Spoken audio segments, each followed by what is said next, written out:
And welcome to ESPN's College Football Prime Time, served by Applebee's. A Thursday night in the Pac-12. The Cal Golden Bears taking on 9th-ranked Oregon from here in Eugene. Let's go down to the field and Jen Brown. Thanks, Reese. I'm here with Chip Kelly, coach. A lot has been made about last year's close win over Cal. And looking back at that game, what did you learn to help you here tonight? This game's about execution. They did a real good job.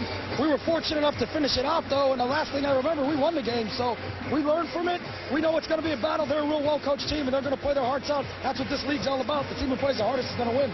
That Cal comes into tonight's game with two impressive receivers in Keenan Allen and Marvin Davis. How do you contain them tonight? Well, this right here, if our crowd can get real loud and take them out of their rhythm, that will help. But those two guys are going to get their catches. We just got to contain them and limit the yards after the catch. Thanks, Coach. Reese? All right, Jen, certainly Keenan Allen and Marvin Jones will be a huge part of Jeff Tedford's game plan. Here is Tedford in his 10th season as the head coach of the Bears. He is the winningest coach in Cal history, having won 75 games and took them to an unprecedented 7 straight bowl appearances, but coming off a bowl-less season a year ago. Beautiful night for football here in Eugene, just a shade under 60 degrees at 57, a light wind coming out of the south and southwest, and there is a little bit of rain. It's been intermittent throughout the day, but the field maybe a little bit soft, but the field turf here is certainly more than playable. Oregon won the toss and deferred, so Cal will go on the attack first. Deep to receive the freshman Brendan Bigelow and Coleman Edmonds. Back there to receive the kick from Alejandro Maldonado. And we're underway from Autzen. It is the speech for Bigelow. Bigelow doesn't have much of a chance to get going, gets out close to the 25-yard line, and that's where Cal will start behind the Buffalo transfer quarterback Zach Maynard.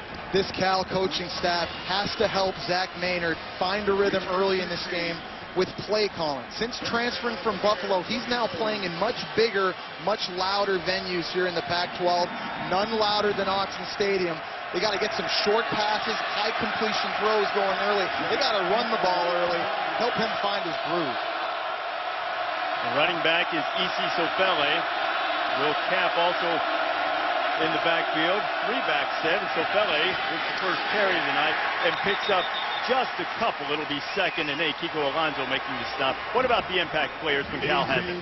Wide receiver Keenan Allen, one of the best players that Jeff Tedford's ever coached in 10 years here at Cal. He has big playmaking ability on the outside of the field. Isi Sofele, the running back, he's small in stature, a lot like Michael James, but he's powerful. He must have an impact game tonight. And for Oregon, John Boyette, the safety. Corners are going to be under a lot of pressure from Allen and Jones. Boyette will have to help in the pass defense. 2nd and 8. Sofele for the 2nd time. He's into the open field. First down and more as Sofele gets across the 40-yard line before he's stopped by Eddie Pleasant and Boyette, a pickup of 16. I mentioned he's like LaMichael James. You notice it here. The way he hits the line of scrimmage, that's getting there, not letting them come off and make a play. Craig, this is a Cal team that must run the football here tonight. They must maintain possession of the ball to allow their defense to rest. Because remember, they're going to be facing this up-tempo attack all night long from Oregon. By staying on the field and running it, they give their defense its best chance. Quick pass, brother to brother. Zach Maynard to Keenan Allen. Allen into duck territory. Another first down before Keenan is finally rode out of bounds. Again, it is Boyette on the tackle, but Cal out and on the move early. See Cal right here spitting the football out to Keenan Allen. Really an extension of a sweep play, allowing their big playmaker, physical on the perimeter of the field, breaking a tackle, making big yards after the catch. Oregon lost 4 of their top 6 tacklers from last season. Nick Aliotti, the defensive coordinator, said we're a work in progress. They still have to identify who those tacklers will be. And 1st and 10 from the 33. Maynard right on target, and now both Allen and Jones have catches. Good pickup on 1st down. He's 2nd down at about 5. All right, Reese, Jesse, we've watched tape of this game, and Zach Maynard, we wondered how he'd handle it. He's had a couple of really nice balls already. Well, the coaching staff's done a good job getting it into a rhythm. These have been high completion throws, letting him settle down in what might be the loudest stadium in all of college football. And getting louder now as C.J. Anderson is checked into the backfield with Maynard. He's in motion. screen inside of Jones is knocked down. A tremendous play on the inside by Taylor Hart. The big sophomore grew up a Duck fan into his first game here at Autzen Stadium when he was 8 years old. He has produced in the early part of the season for Nick Aliotti's defense. Oregon does not have to be a dominant defense tonight. They can bend, they just can't break. And when you have an offense that's averaging 52 points per game, just don't give up touchdowns. Field goals are okay. Certainly Cal here would love to convert this, stay on the field. 3rd and 5. Flag flies. Maynard to the outside is complete. Very close to a first down, but Allen's going to be stopped about a yard short. Let's see what the flag is. It's on the near side of the field at the 25-yard line. Pac-12 crew tonight. Jack Folliard will give us the call. And an offside call against the Duck defense. A huge mistake by the Ducks, at least in this opening drive.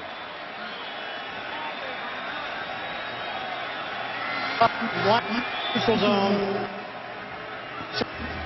The 5-yard penalty will be enough for the first down, to where Allen was stopped a yard short on the play. The penalty gives Cal the first down and the ability to keep the drive alive to 23. The bend don't break philosophy of Nick Aliotti has worked for years, understanding what he's working with. This defense, when they get down and their backs against the wall, they will come after you. But if they are trying to find a way to make you make a mistake.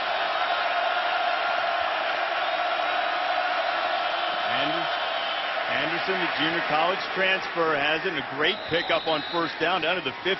It'll be 2nd and 2. Eddie Pleasant on the stop. There's a big opportunity for Cal right here. They must get better in the red zone. In a loss 2 weeks ago at Washington, they had 4 red zone trips, only came away with 3 field goals. If you're going to beat the Ducks, you need touchdowns. Well, remember, they got 2 outstanding players, and they're both to the same side of the field. Marvin Jones wide, and in the slot, Keenan Allen. But instead, they'll keep it on the ground, and it's Will Kapp. Kapp is going to be close to the first down. That's the son of Joe Kapp, the legendary Cal player and College Football Hall of Famer. His son, Will, former walk-on who does a good job blocking up front. Perhaps a little surprised with the carry. It'll be 1st and 10 for the Bears. We said coming into this game that Cal had a lot of confidence based off last season's game. They lost it, but they had confidence. You can just feel it as they prepared, the way they talked with us, visited, the way they came into this game, into the stadium tonight. Sofele returns it running back, and Sofele has it, and he's knocked down in the backfield. It'll be 2nd and long. Very important tonight that Cal is more physical than Oregon up front on the offensive line. It's something that offensive coordinator Jim Michalchuk challenges his offensive line with each and every week to be more dominant, be more physical. Oregon just had a mass substitution on defense, maybe getting a little tired here early, trying to stay fresh with their backs up against the wall. Quick snap on 2nd and 11. Not much running room for C.J. Anderson. It'll be 3rd down and a long 8 to go for the first down. This is where Zach Maynard earns his stripes, when he's the 3rd and the 8th, and it's in the red zone, and you know you were 4 the week before. He has to step up. He's got the athletes around him. He's now got to get it to them. Greg, he's made a lot of his biggest plays this year on 3rd down. Threw a 90-yard touchdown pass 2 weeks ago against Washington. Scrambled, made a big play against Colorado, helped them win in overtime.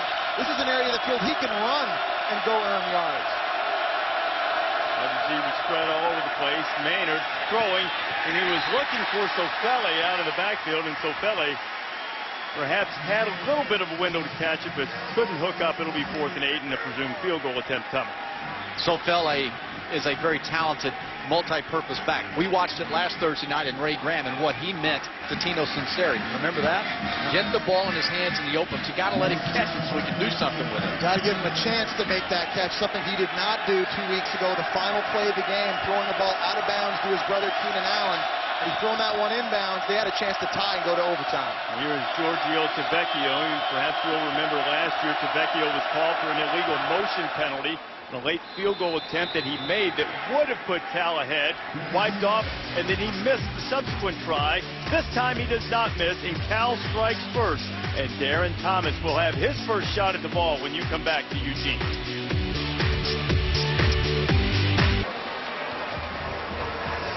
Rain coming down. Good night for Ducks, but a good opening drive for Cal. 11 plays, 66 yards, results in a field goal. Don't forget, college football continues on ESPN Friday night.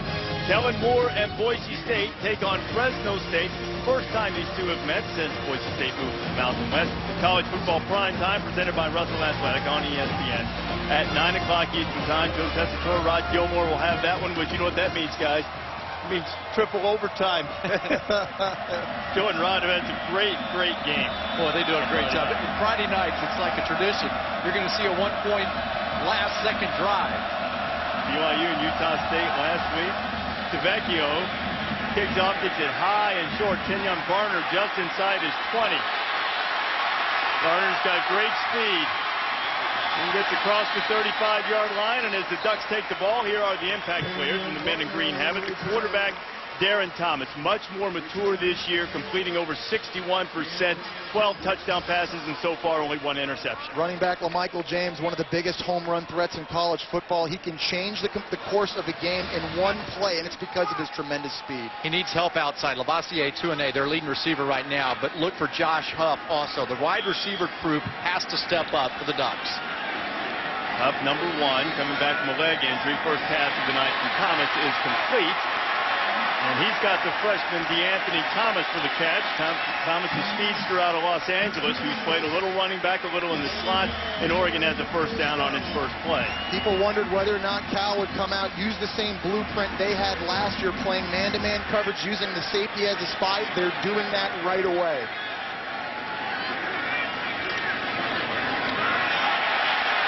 Here comes LaMichael James.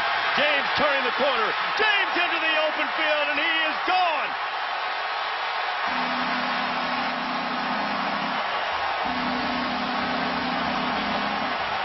"53 yards, and the man who's had more 50-yard runs than anybody in college football since 2009 rips off another one, and just like that, the Ducks are on top.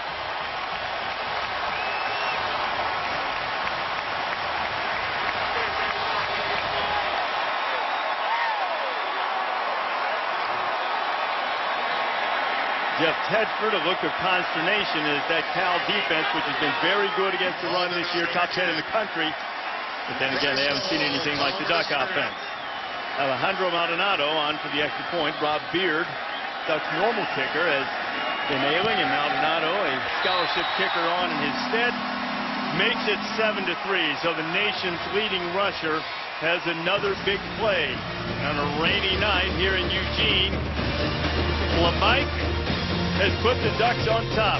You cannot lose leverage, you cannot lose contain, and you will not catch it. Oregon up 7-3.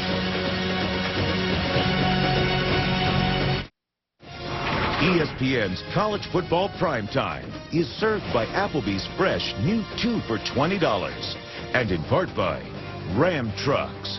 Guts, glory, Ram.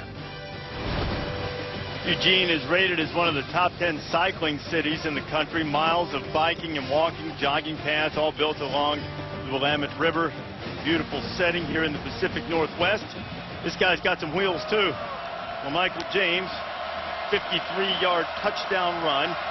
Only took 30 seconds. At least the Cal defense won't get tired. They're only out there for 30 seconds. Well, Oregon went up 7-3. Maldonado kicks it away to Bigelow. Bigelow's got great speed.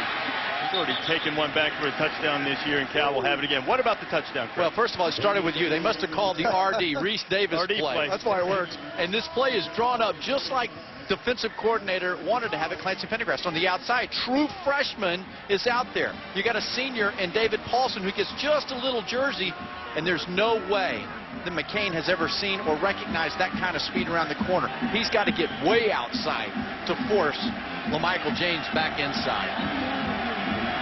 Kane complaining that he was held. He's a guy that the Cal defensive coaches are very high on. He's got a 7-foot wingspan. I think he's got a great future, but a little baptism of fire against these guys. Maynard on first down as it batted. It's still in the air, and an opportunity for an interception, an opportunity for a completion, and it all goes for naught. It's 2nd and 10. The guy who got a hand on it was Josh Cadeau. Taking a look here, Zach Maynard starting to his left.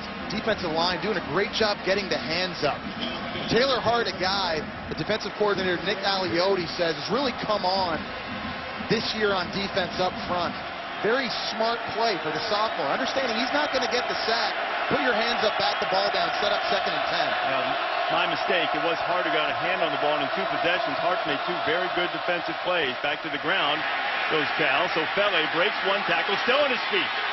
Easy has a first down, and he's back into Oregon territory. And so Fele knocked out of bounds after a tremendous run, and Cal is back in Oregon territory for the 2nd time tonight. Pick up a 34 for Sofele. Now, this guy is only 5'8". Sofele is one you can't find behind a big offensive line. They're going to have to get down to his legs. These are the kind of plays, the explosive plays, that help pick up this Cal offense.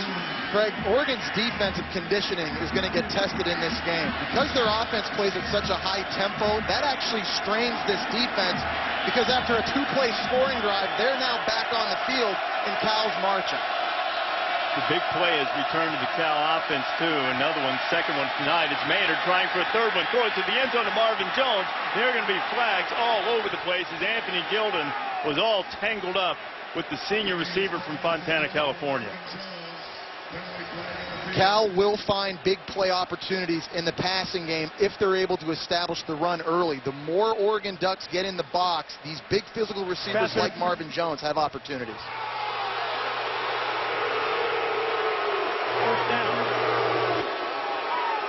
And the thing I like about Maynard is that he understands he's got great athletes on the outside. That ball was put up for Jones to catch. He's a senior. He's 6'3", and he's a guy that goes up. He's only thrown 3 interceptions this year, so he's got great confidence. Puts a lot of air under this football. I don't know. Gives his wide receiver an opportunity. Both jostling. Yep. I agree with the call. I like it. Pass interference. Yep. I think it was a situation where Gilden never really turned his head back. It looked like he crashed into the receiver, but the contact was instigated by Jones. Nevertheless, 1st and 10, Maynard has the ability to run. Now a flag coming into the holding zone as Maynard is tackled behind the line of scrimmage. 2nd and long. At the play stand, we'll see what the flag was.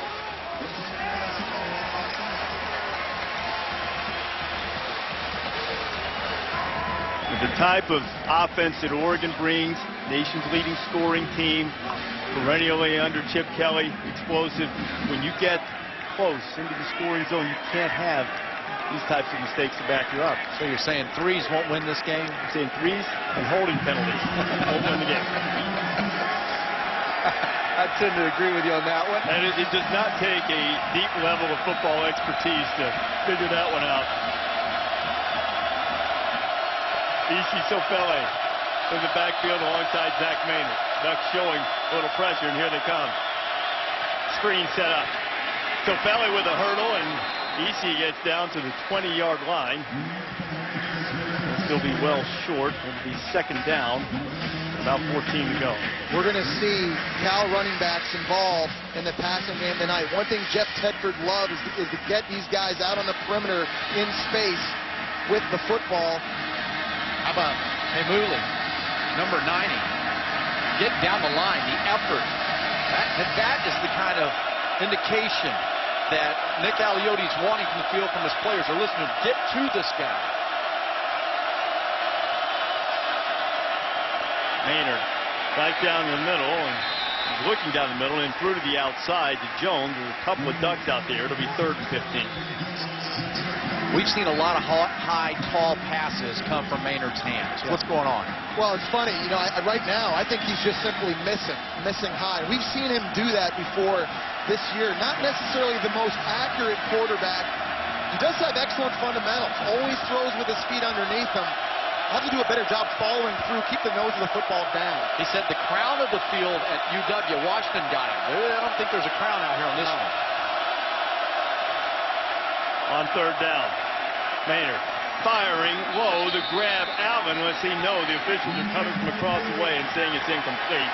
That'll bring up 4th down. Keenan's wanting everybody to look at the replay board. This time Oregon decided to bring pressure on 3rd down, force a quick throw. Basketball. Yeah, it looked like there, yeah. Got kind of got trapped on the bottom. It was yeah, it's an incomplete. It's incomplete. Good call by the official. It's a good idea by Zach Maynard to throw that ball low, put it in a place where only his receiver can catch it, just a little bit too low on that one. So Giorgio Tavecchio has already knocked one home from 27. This time he'll try it from 38 to bring the Bears within 1.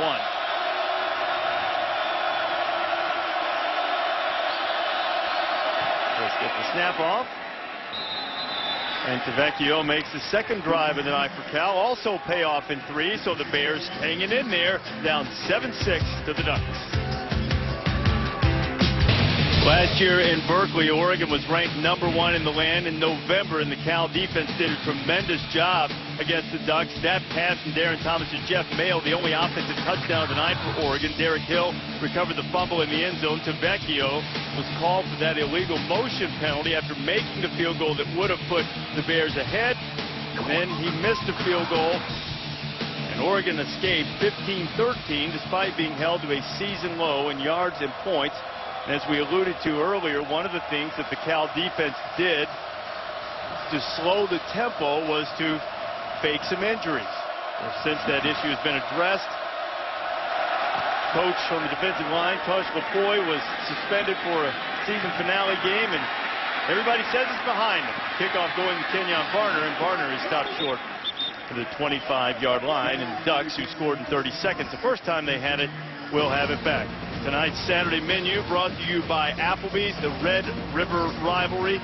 Oklahoma and Texas, experienced quarterback against the Longhorns typically has gone in favor of the experienced quarterback. You see Auburn and Arkansas, 7 o'clock on ESPN, Ohio State, Nebraska on ABC, and #2 Alabama playing on ESPNU against Vanderbilt.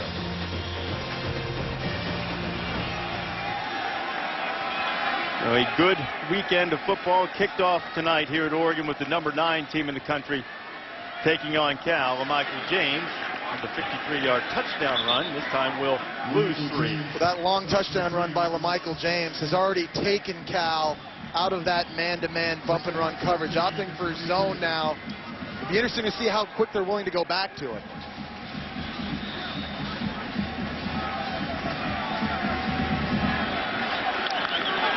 Second down and 13.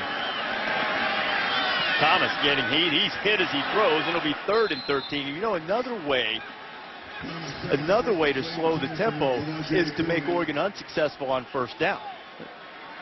That time, Cal wasn't certain where to line up, and you saw Darren Thomas immediately ask for the football. There was no one on the left flanks covering his wide receivers. So he pressed it up, but his offensive line didn't give him time to make an adjustment and make a good throw. Aaron Tapote was in there applying the pressure. Now 3rd down. Underneath, complete, but short of the 1st down. And Oregon will go 3 and out. Sean Vaughn making the catch. A junior from Fremont, California. And the rain starts to get a little bit harder here in Eugene tonight. Cal will get it back to Jackson Rice, who's averaging nearly 47 yards per punt, will kick it away to Marvin Jones.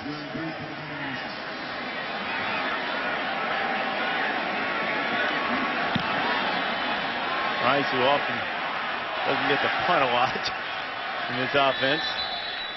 That's a down. Jones makes the fair catch. It's about the 21-yard line. Well, a season after making it to the national championship games, the Ducks had a myriad of off-field issues in the following months. In early March, the NCAA investigated the $25,000 payment made to Willie Lyle's scouting service. In early May, Kiko Alonso was arrested, suspended indefinitely. In June 12th, Cliff Harris, driving 118 miles per hour, suspended license. He then was suspended indefinitely. Both those guys missed the LSU game. Lake Seastrunk, who was involved in the scouting service payment, left Oregon for Baylor. And on the 17th of September, NCAA notified Oregon that there's a notice of inquiry. Oregon is yet to respond, and that's where that stands at the moment. And Zach Maynard is no longer standing. He's tackled in the backfield for a sack by Brandon Hanna.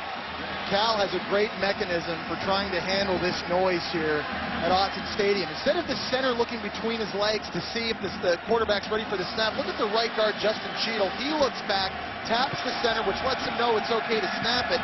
That allows the center to keep his eyes up on the front in case anything changes, allows them to keep their protection more solid. E.C. Sofele has had a great deal of success on the ground in second and long. Had a good gain on second down, but it'll still leave the Bears with 3rd and 11.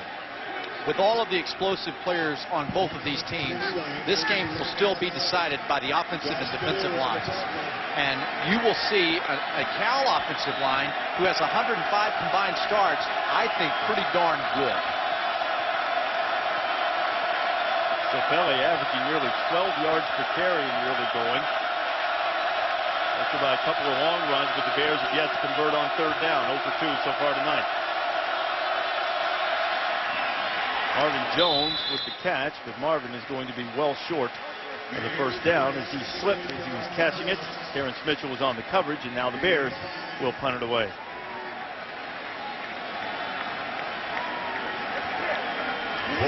So after the offenses, each got off to very good starts.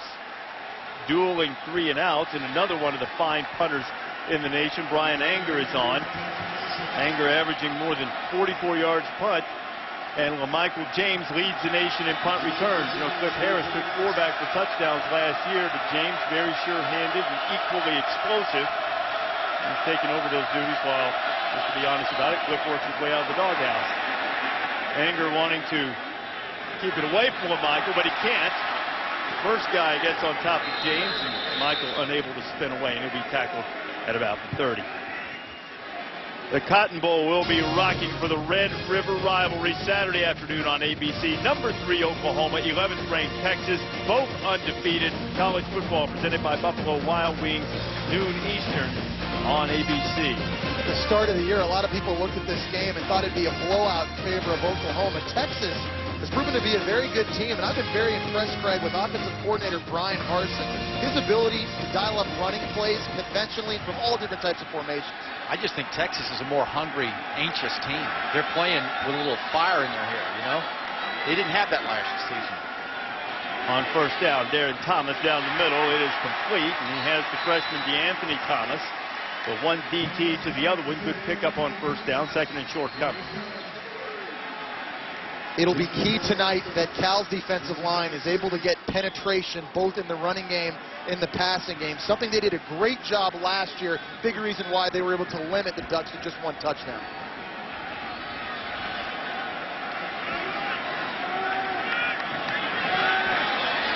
Again into the middle, and that one was bounced around and almost on the deflection.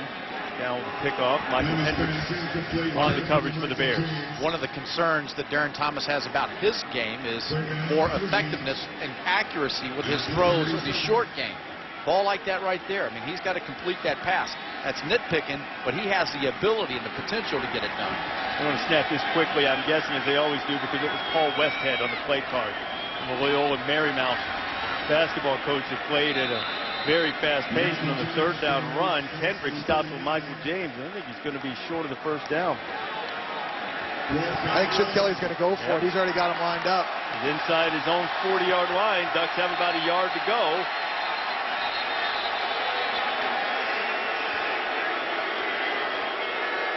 And timeout is called before the Ducks can snap it.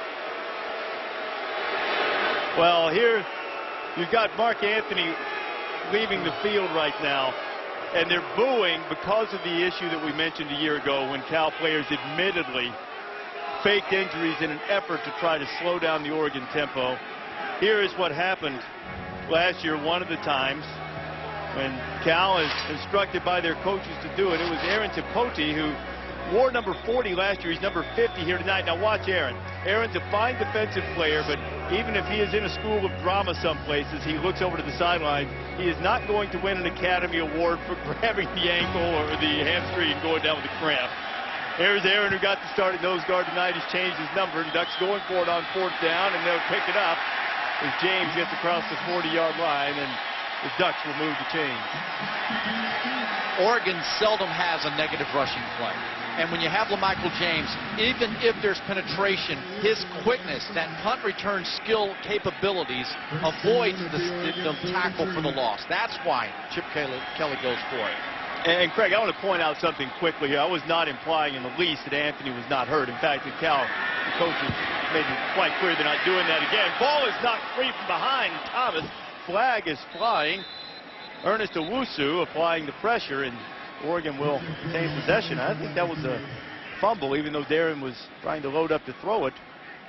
So Owusu getting in and stripping it free. Let's see what the penalty is. It's a hold. Tedford's going to decline the penalty. It'll be 2nd and long. Here's Owusu here at the bottom of the screen. Just great effort up the field, driving. Yeah, it just gets held right there at the point of attack. Then does a good job getting up, forcing the breakup with a throw. Remember, the Ducks have only given up 1 sack coming into this game. Not easy to get back to the quarterback. Great effort on the play by Owusu. How about that? The sack equaling what the penalty yardage would have been. So you get the down and the loss for Cal. 2nd and 20. Here comes LaMichael. Oh, well, forget about that 20. LaMichael got all of that and more. DJ Campbell saved it from being a touchdown, a 2nd long run of the night for LaMichael James. This one, 47 yards. Every play and every snap, the defense must be responsible. This time here, you get a bunch of white jerseys wadded up. You had 3 on the left side there. That's not sound football. LaMichael James is way too good for any bunched-up defense. This offense does such a good job putting stress on defense, stretching the field horizontally, making you run east and west. Kenyon Barner is in for James, and Kenyon gets it inside the 20. And James, by the way, already over 100 yards in the 1st quarter, and he has exceeded his rush total from last year's game against Cal, and just 7 yards away from the 4,000 mark in his career. He came out of that LSU game, and folks were questioning whether he'd lost his speed or if he was fast enough again, right? Yeah. Said he gained too much weight. Flags flying again. We talked to LaMichael yesterday. He said, hey, man, I only gained 8 pounds. It's all muscle. Just tells you how fast LSU's defense is. That Cal believes he's fast enough.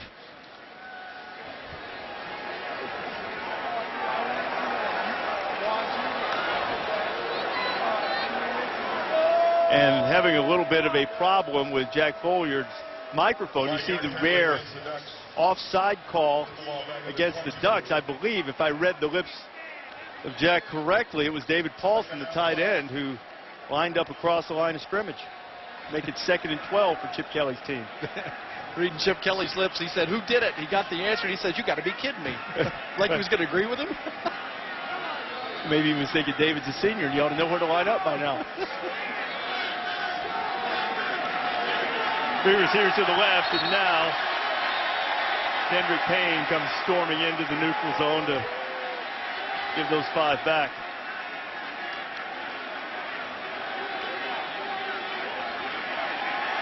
Offsides indicated against the Bears. I'll tell you, Cal defensively is really rolling the dice, playing bump and run, man-to-man across the board, because if one of these backs gets into the 2nd level, there are not a lot of white helmets on the back end to make tackles, and we've seen them get gashed twice already. 5-yard penalty, leaving us at 2nd and 7. Here's the chess match up here. That's what they're looking at. They're looking at numbers. Reverse. Into the open field is DeAnthony Thomas, and he will cruise in for the touchdown. A 17-yard score for Thomas. He has his 2nd rushing touchdown on the ground. Black Mamba, his nickname, as given to him by Snoop Dogg as a Pop Warner player in Southern California. 8 plays, 70 yards, a lengthy drive. Time of possession-wise by Oregon standards. 2 minutes and 37 seconds in the Ducks. With the try awaiting.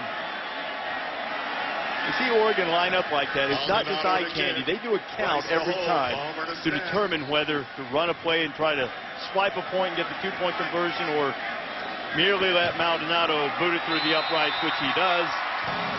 And big plays again from Michael James and the freshman DeAnthony Thomas. And Oregon has a 14-6 lead on Cal as the kid they call Black Mamba cruises into the end zone.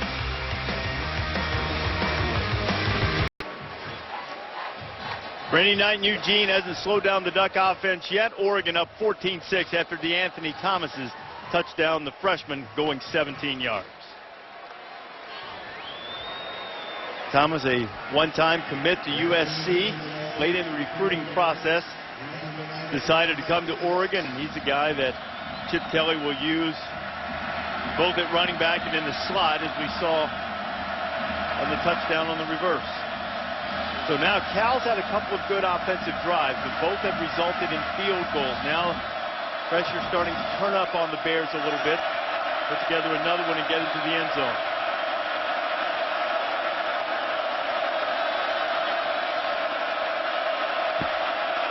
Maldonado to kick it away. Bigelow and Edmond to wait. Bigelow.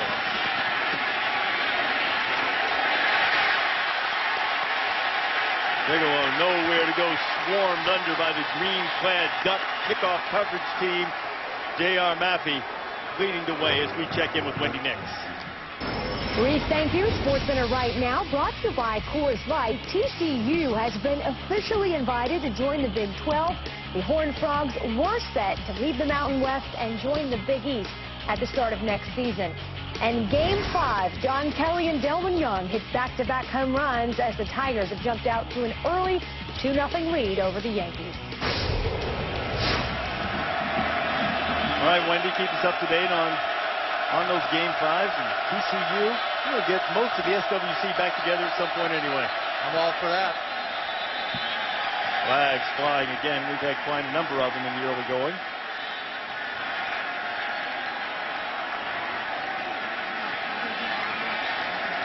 Cal's going to have first and 15 after the false start penalty.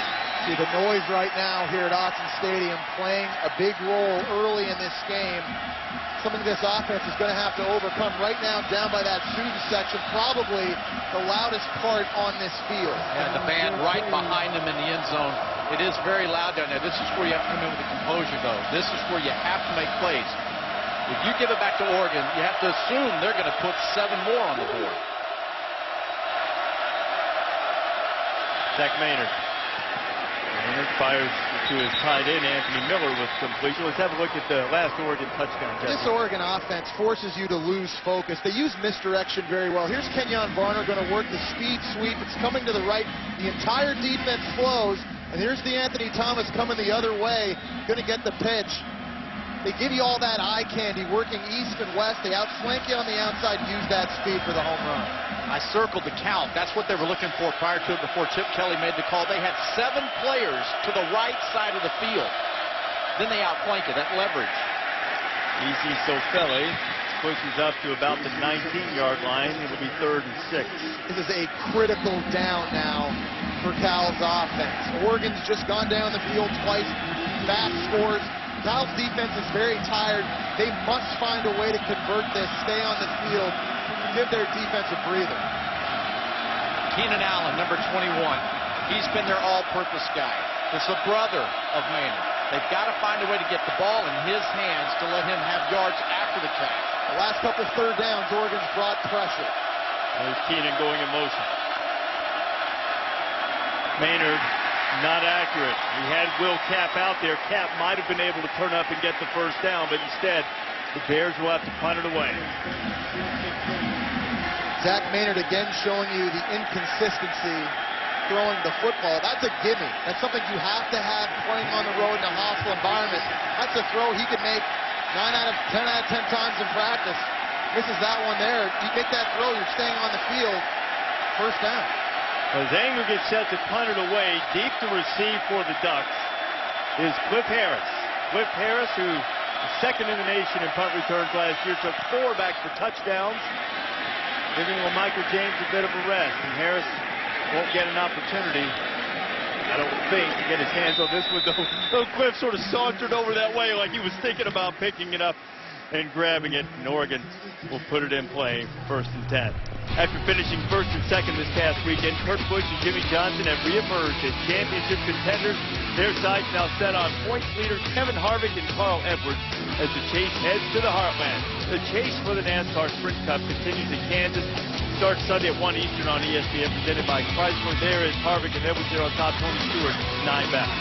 Is anybody else racing there? Are these the same 5 names we have every Thursday night? I think we've had a little bit of a shift. Johnson was not on the panel last week, I don't think. And now he's within 13, 5-time champion. You can see it starting Sunday. Chase for the championship continues for Michael James. It's up to the 40, pick up about 4 on 1st down. So impressive to me that Darren Thomas is able to make so many good decisions while they're playing so fast. He's the point guard in this offense, distributing the football to his playmakers, not only in the passing game, but in the running game as well. Barner and James on the field. Michael has it. Looked as if he was going to be swallowed up. Then it looked as if he would be tackled again. And finally, the 3rd time, DJ Holt was there to hit James for a loss. Trevor Guyton was the first guy to get a hand on him. But for Michael's tough to get on the ground. It'll be 3rd down and long. One of Cal's issues has been not taking advantage of making tackles in the backfield when given the opportunity. You got to do the quarterback sack, or certainly if you get a ball carrier back there, you have to gang tackle and get him to the ground. First quarter has come to a close. Ducks have scored twice. They've got a 3rd and 14 when we start the 2nd quarter.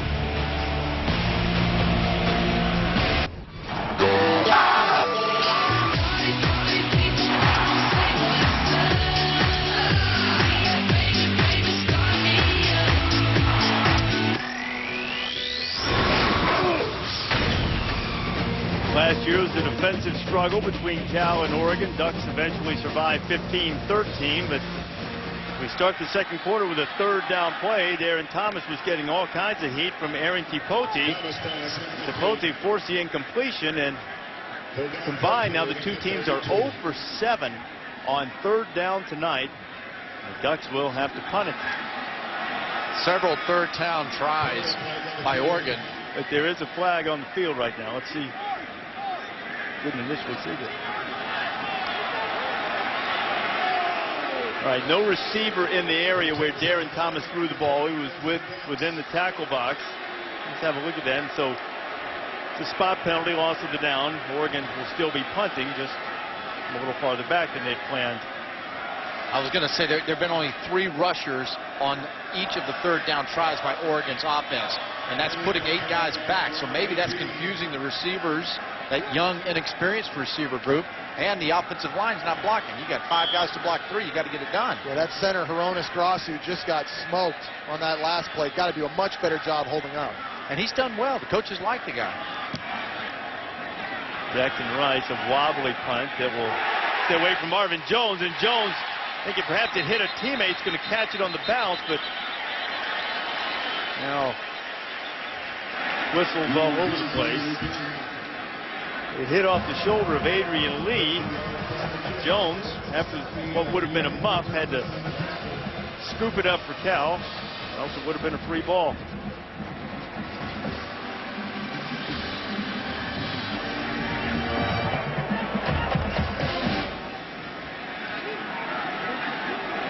Okay, what Jack is saying is because Jones was going to call for the fair catch. Once it hit the other Cal player, it was live, so there would be no penalty for delay of game. Work on getting Jack Olyard's microphone done by the end of the night. And after the punt, a heads-up play by Marvin Jones. Cal has it 1st and 10 on its own 30. So Fele found running room in the early going. Doesn't find much this time. DeWitt Stuckey on the stop. It'll be 2nd and 9. We wondered whether or not Cal was going to run the same scheme on defense in this game.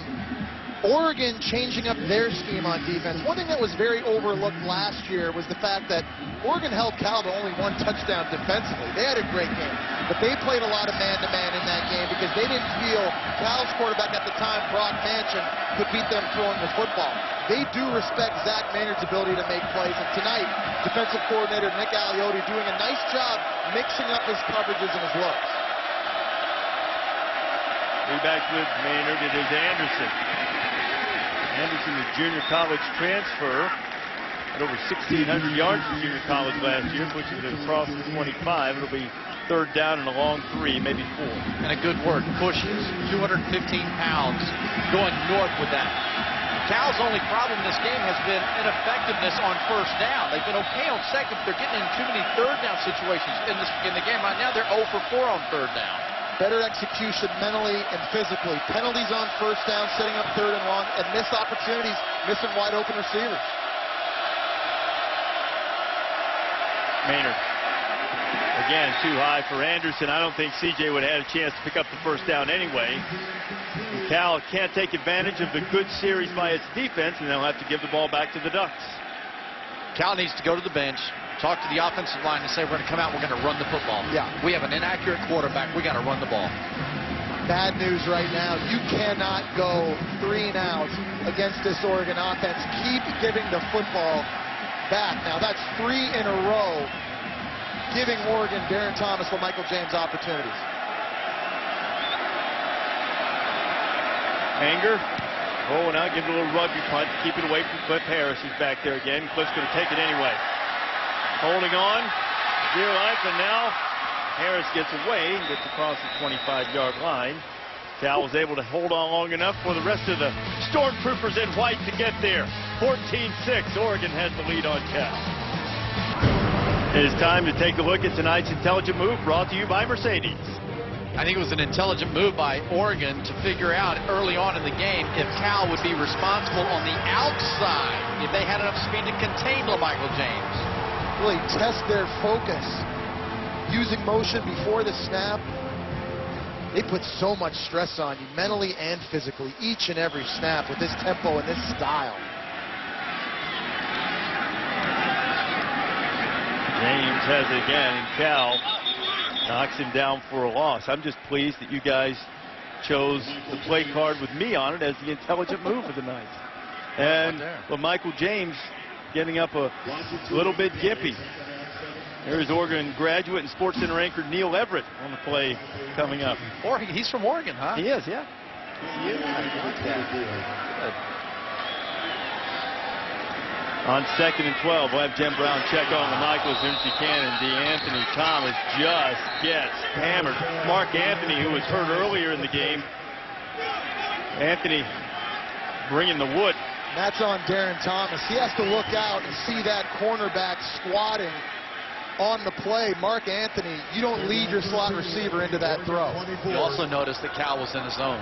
Yeah. You know what? That's not man-to-man like they did last year. So they're changing their looks. Yeah. They're mixing it up a little bit. Let's see if they just rush 3 again and drop 8. Nope, changed it up.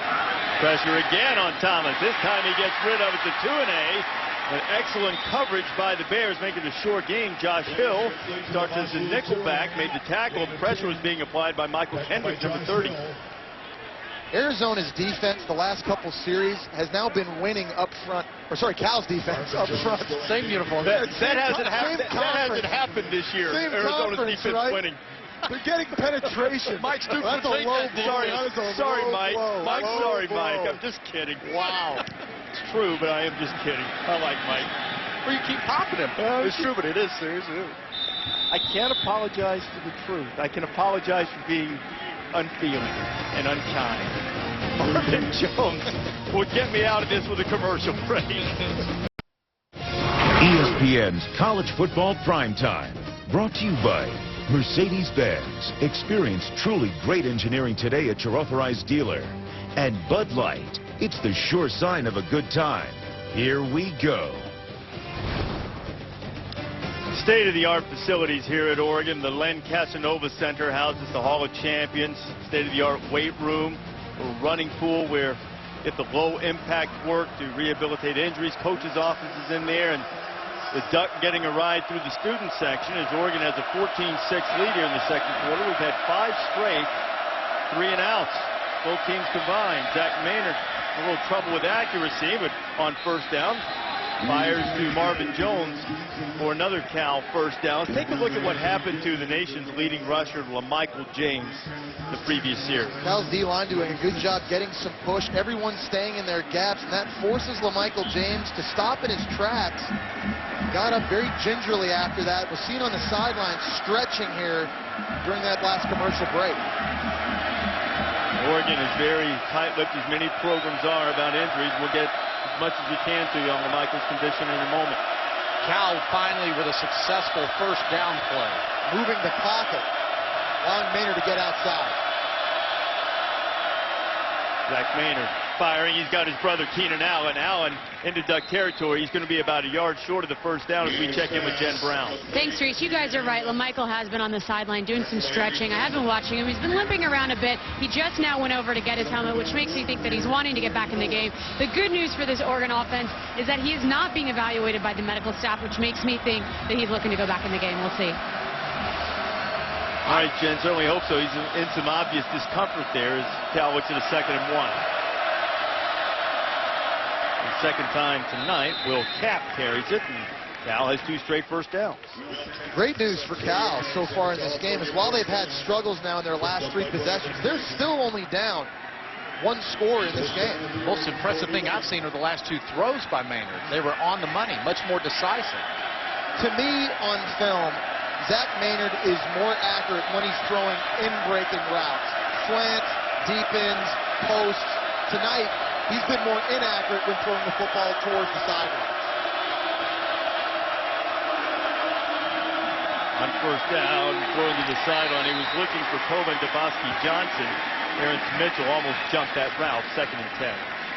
Out of rhythm. And when you throw it to the outside like that, that ends up many times going the other direction. This offense has got to find the balance. Now, E.C. Sofele is a guy who can run the football, and we've seen him a couple times with success. They need to get him in the game. Craig, Oregon's defensive line not very big and heavy. It's a unit that this Cal offense can push.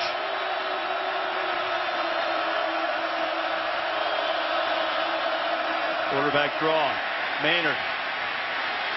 As if he had a little hole, he'll dance inside the 40-yard line. It'll bring up 3rd and long. Think right here if you're Cal, you're anticipating pressure now coming from Oregon. They've shown pressure on 3rd down early in this game. The clock's got to be going off of Zach Maynard's head. Have a sense of urgency now in the pocket to get rid of it. Nick Aliotti has seen that when pressure comes, that Maynard has been inaccurate when someone's in his face. Maybe you move that pocket so that he can use his athleticism. Bears 0 for 5 on 3rd down. They're inside the Oregon 40. A little bit of a low snap. Maynard handles it. Maynard firing, and again inaccurate. He threw it more to the inside. Keenan Allen broke to the outside, and it'll be 4th and 6. Just never able to get in a rhythm so far in this game. And guys, when he's missing, it's not just by a little. He's missing by a lot. I would have liked to have seen them try to get something out of that 3rd down play so they could have gone for it on 4th down. And Giorgio Tavecchio is lining up for a field goal attempt. It would be from 54 yards out. 53, Giorgio's career long. Comey's leather. And enough leg, and he knocks it through. And 3 field goals tonight for Tavecchio. And Cal riding some good defense. Moved the ball just enough to get within Tavecchio's range, and he's thankfully put up all 9 points on the board for the sturdy Golden Bears tonight. Hey, Tavecchio knew it immediately. He felt it off the foot.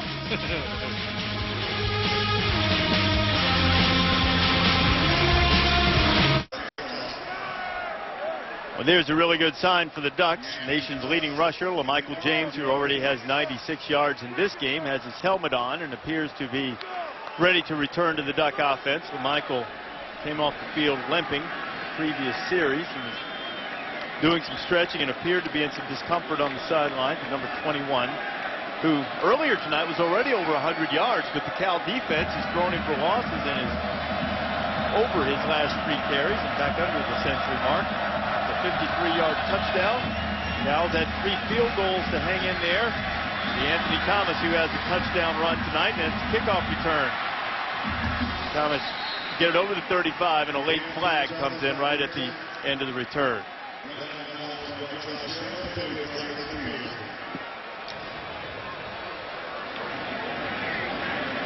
See if Oregon's going to move back with a late flag on the kickoff return.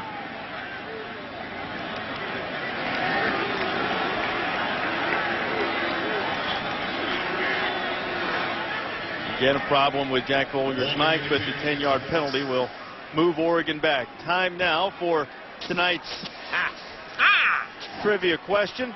Oregon averaging 52 points per game. What is the single-season FBS record for points per game? Notice not most points in the season. Total points. Points per game. The total points was Oklahoma, 2008, right? Correct. Okay. That's not what we're looking for. Looking for the average. Looking for Michael James. Turns the corner. Leg appears to be fine. There he goes.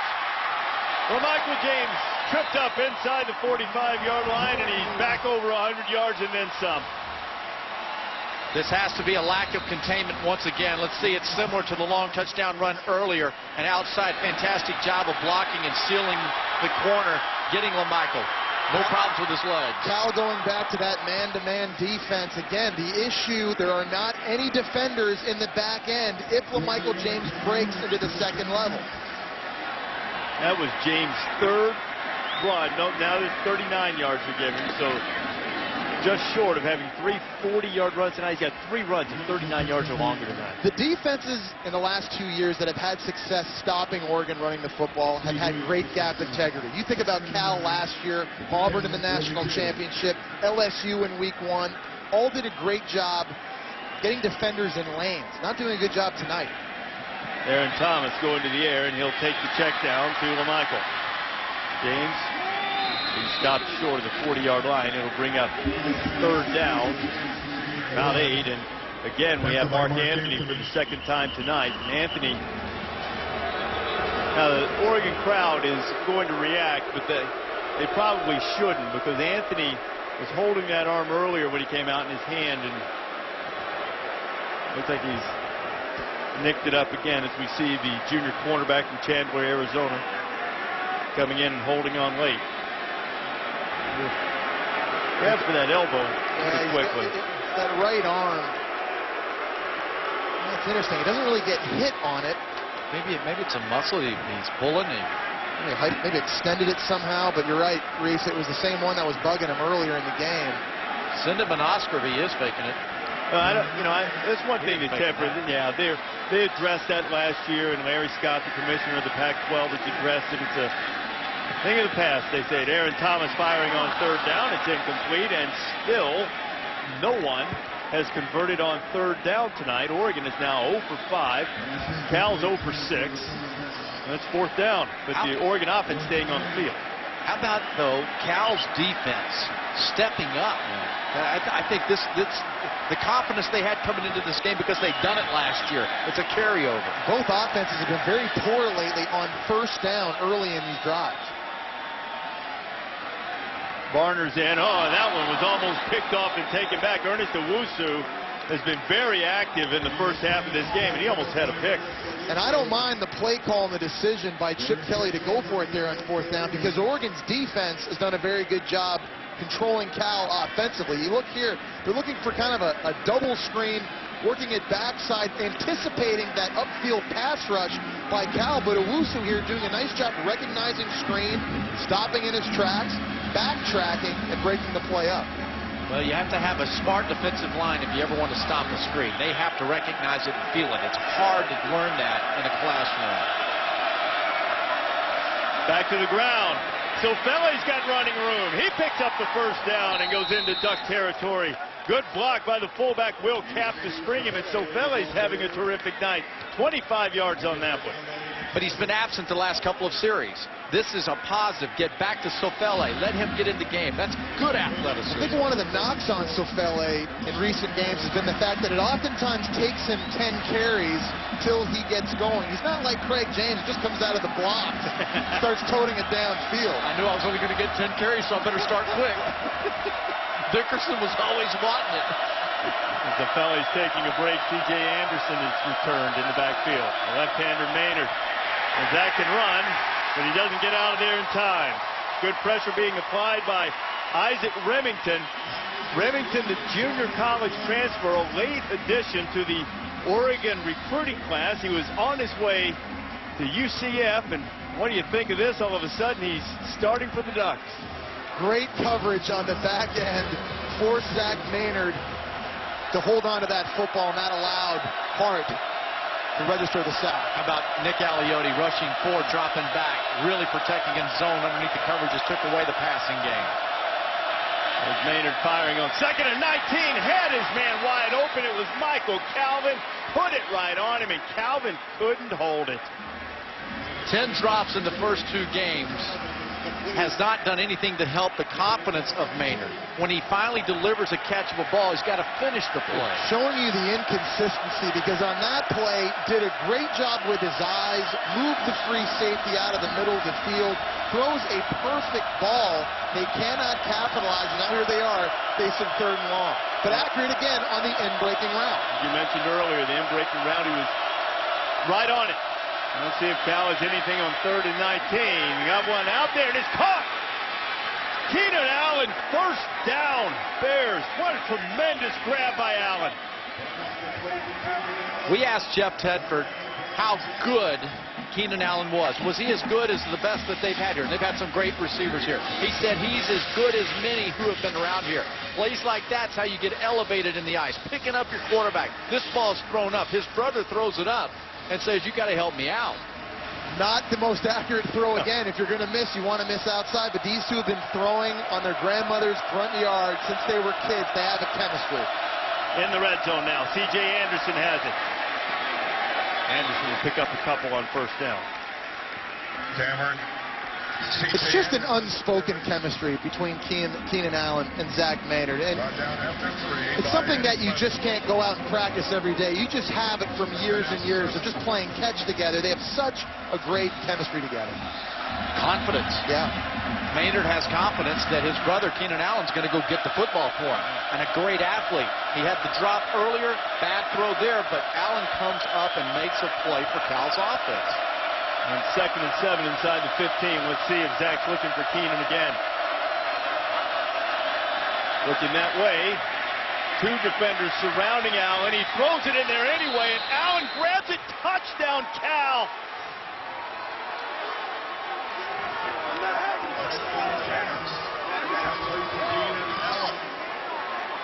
Keenan Allen, only a sophomore, but very, very smart. He's got an in-breaking route. Look at the scramble rules as he sees his quarterback break contain, works back with his quarterback to the sideline, and a perfect throw from Zach Maynard. He told us he's improved on coming back and working to the football. That was one of the areas that he had to get better. That right there, when you drive back to the football, is why it doesn't hit the ground and why the defender doesn't block you from it. Okay, I'll go ahead and say this. A little early for the 2-point conversion in this type of game. But Tedford wants to try to go up by a field goal. It's 15-14 as Cal takes the lead on the touchdown. Here's the try for 2. Roll out.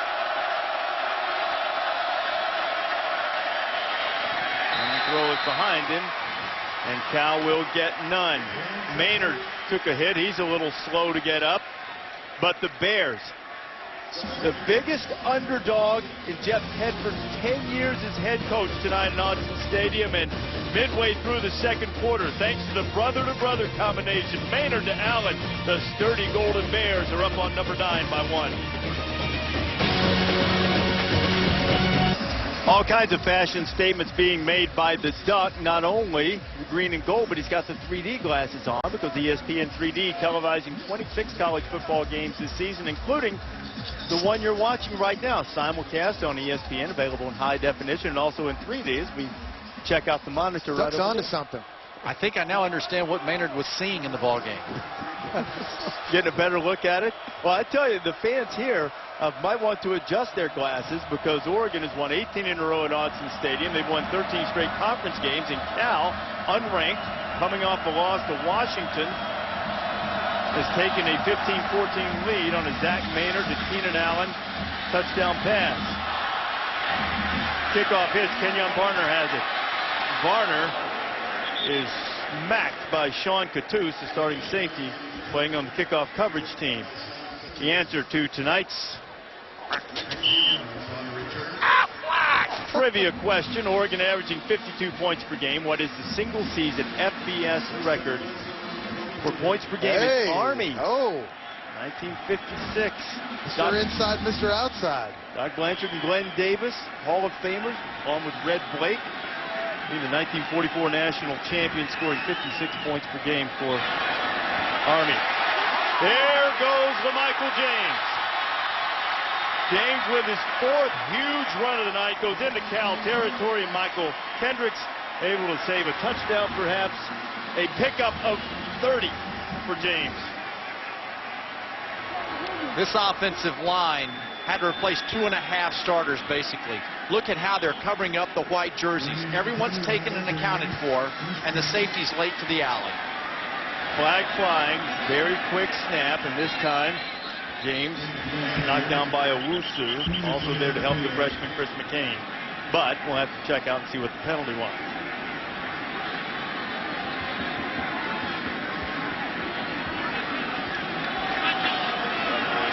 Oregon went even too fast for its own good, perhaps that time. The false start. Play was knocked down. There's no excuse for that, because this Oregon offense is able to play faster here at home in Autzen Stadium. Realize how quiet the crowd is right now. That allows them to communicate easier, play at a faster tempo than they do when they're playing on the road in more hostile environments. There's no excuse for false starts early in this game, regardless of how experienced or inexperienced you are up front.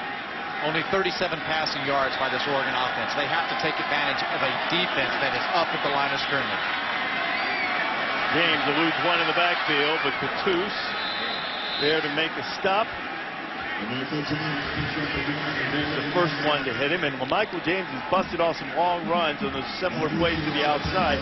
By and large, Cal's done a fairly good job the rest of the time. They've had all their success in the running game going to the outside. They need to do a better job inside, finding some creases, give some balance in this running game. Second down and 14 after James picked up one following the penalty. Back to LaMichael. This time, Cal has it snowed under, and I'm going to tell you something. Ernest Owusu, the senior from Nashville, Tennessee, is playing himself a ball game.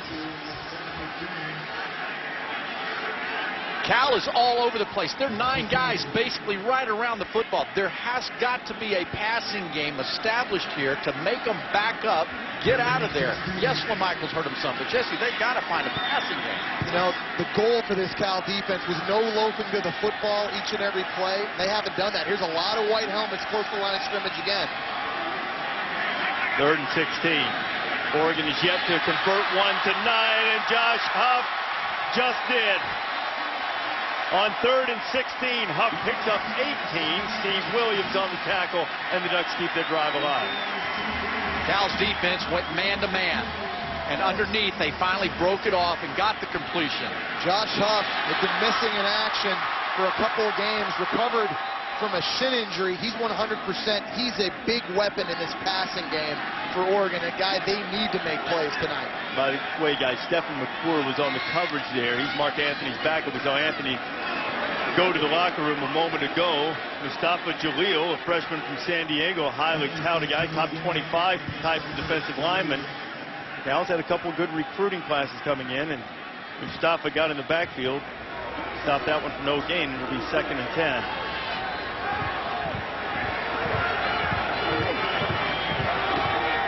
Thomas to throw.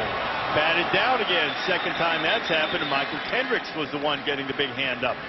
Timing and anticipation have been issues early this year for quarterback Darren Thomas. Not doing a good enough job when guys come out of their break and are open, getting the football thrown on time.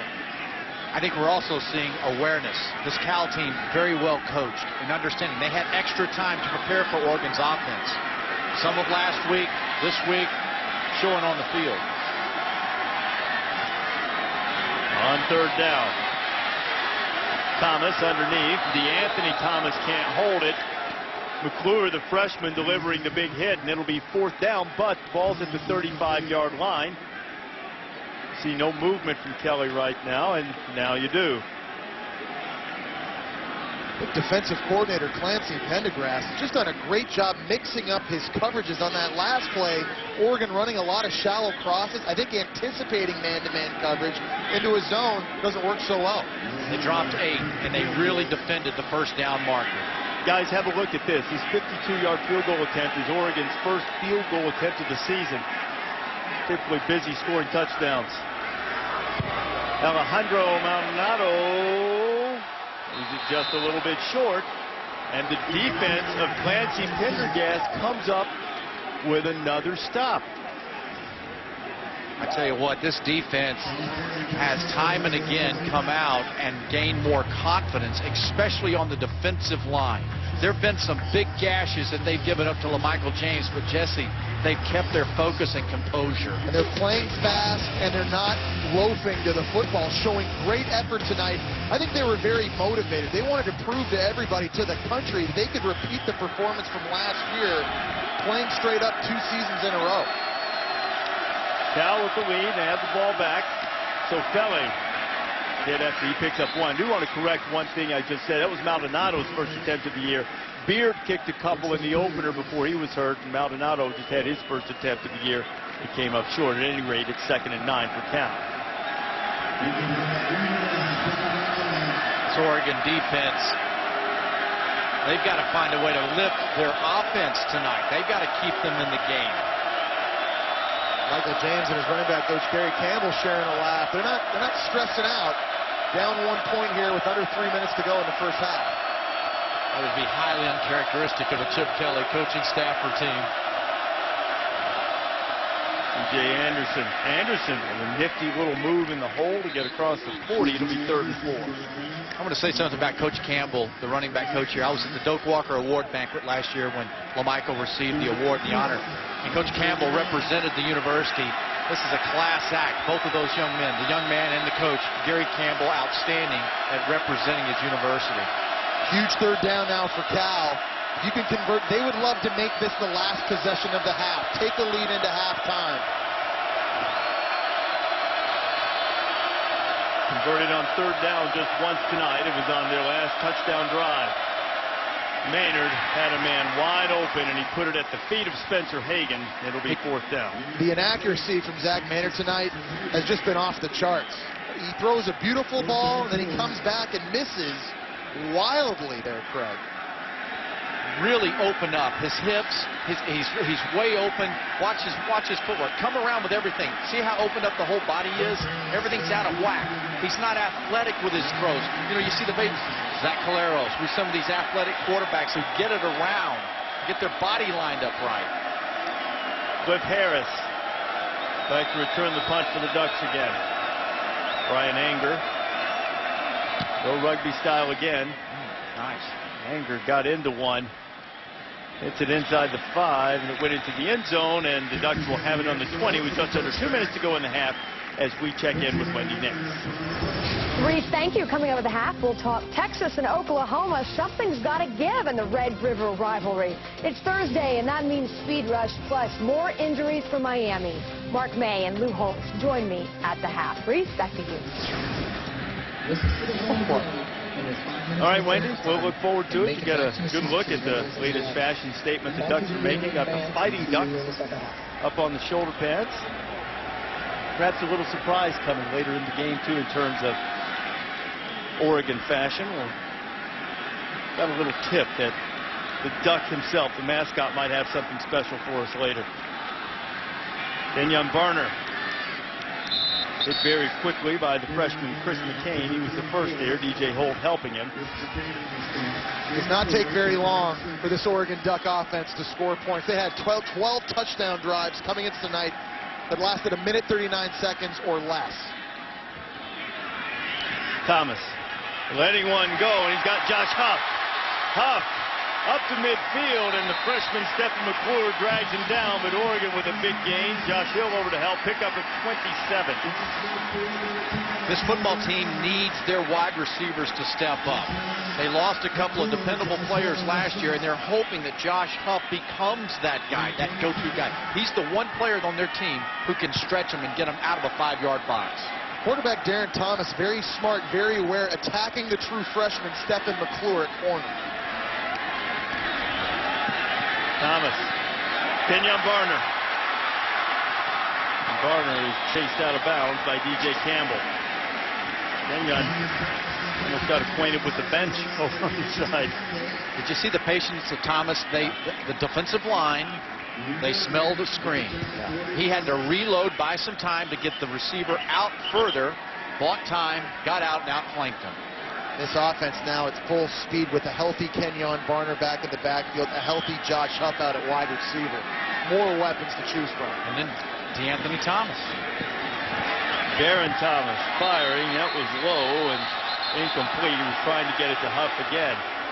The guys in the backfield that time with Darren Thomas was the freshman Trey Carson, like LaMichael James. He's from Texarkana, Texas. Comes to Neil Everett play again on 3rd down and 2. But LaMichael James is already headed up the tunnel, we're told. We're a minute, 2 seconds away from halftime. We saw LaMichael limping around earlier in the first half. He's broken off some long runs since then. Like that. 15-14. Cal has the lead. Oregon trying to get another score on the board before the half.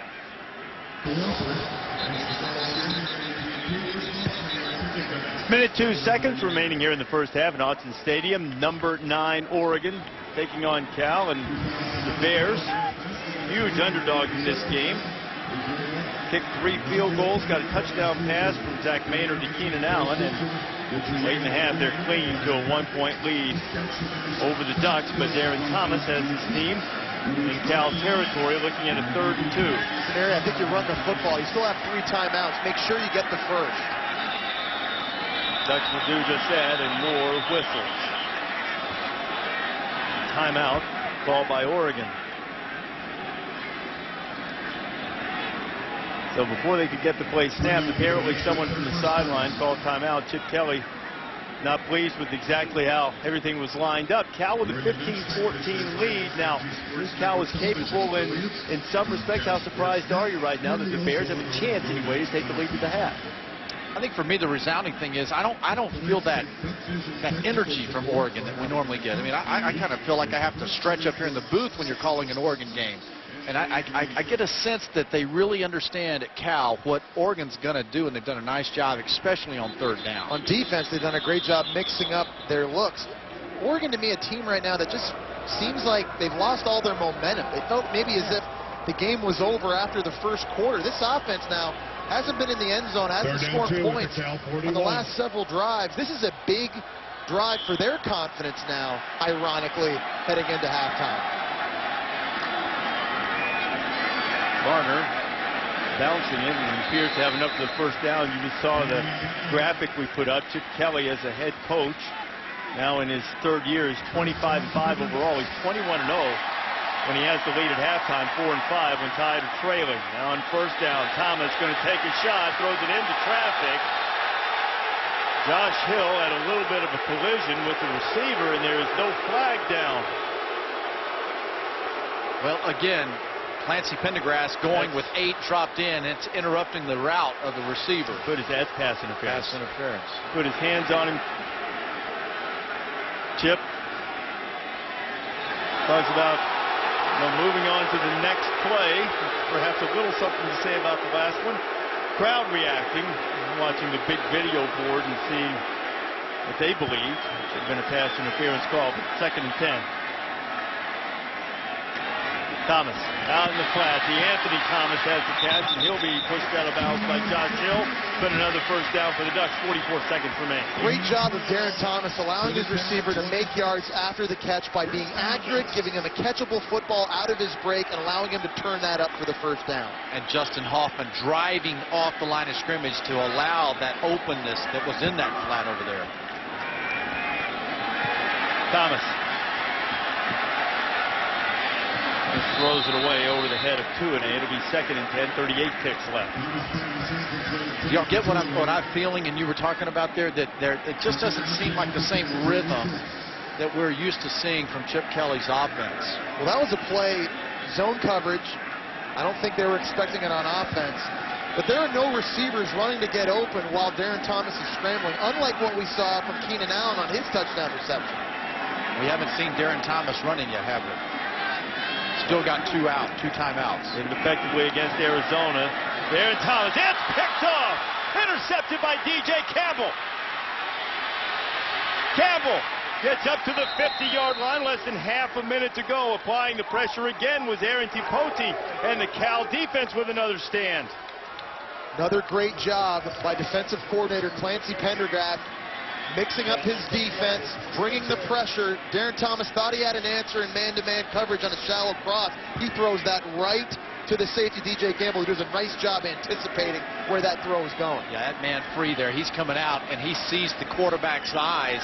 And again, this all goes back to familiarity.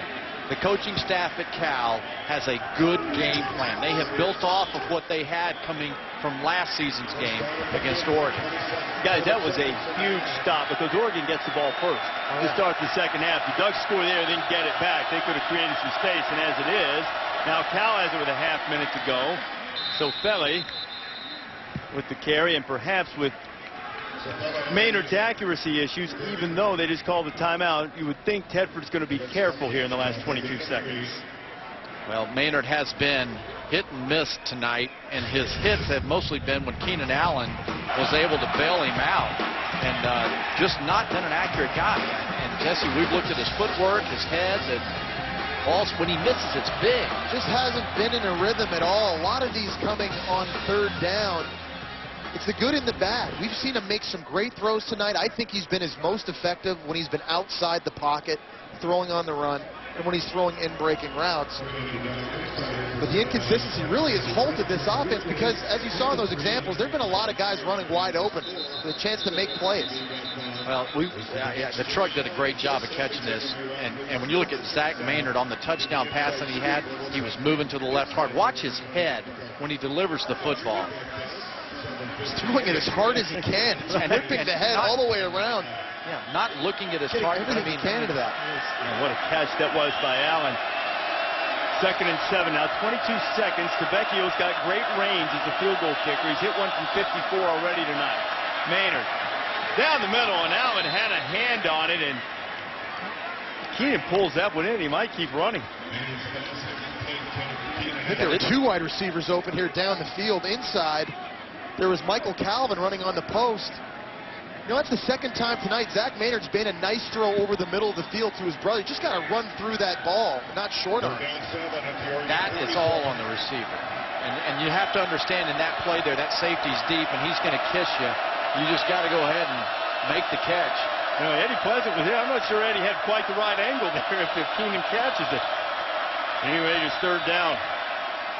Another throw, and Allen does make the catch. 1st down Bears, 12 seconds to go. Allen gets it down to the 30-yard line, and now Cal's in field goal range. Nice job on the route, breaking it off, flattening it, keeping an angle, and Eddie Pleasant at safety away from the throw. And another anticipated throw there by Zach Maynard, keeping this drive alive, at least putting him in position to get another 3 points.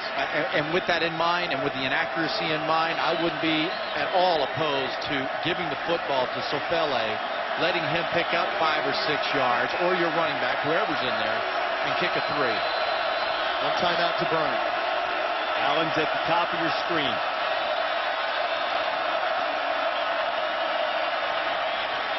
Instead, he'll fire it out quickly to Spencer Hagan, and Hagan gets out of bounds to stop the clock. 7 seconds remaining in the 1st half.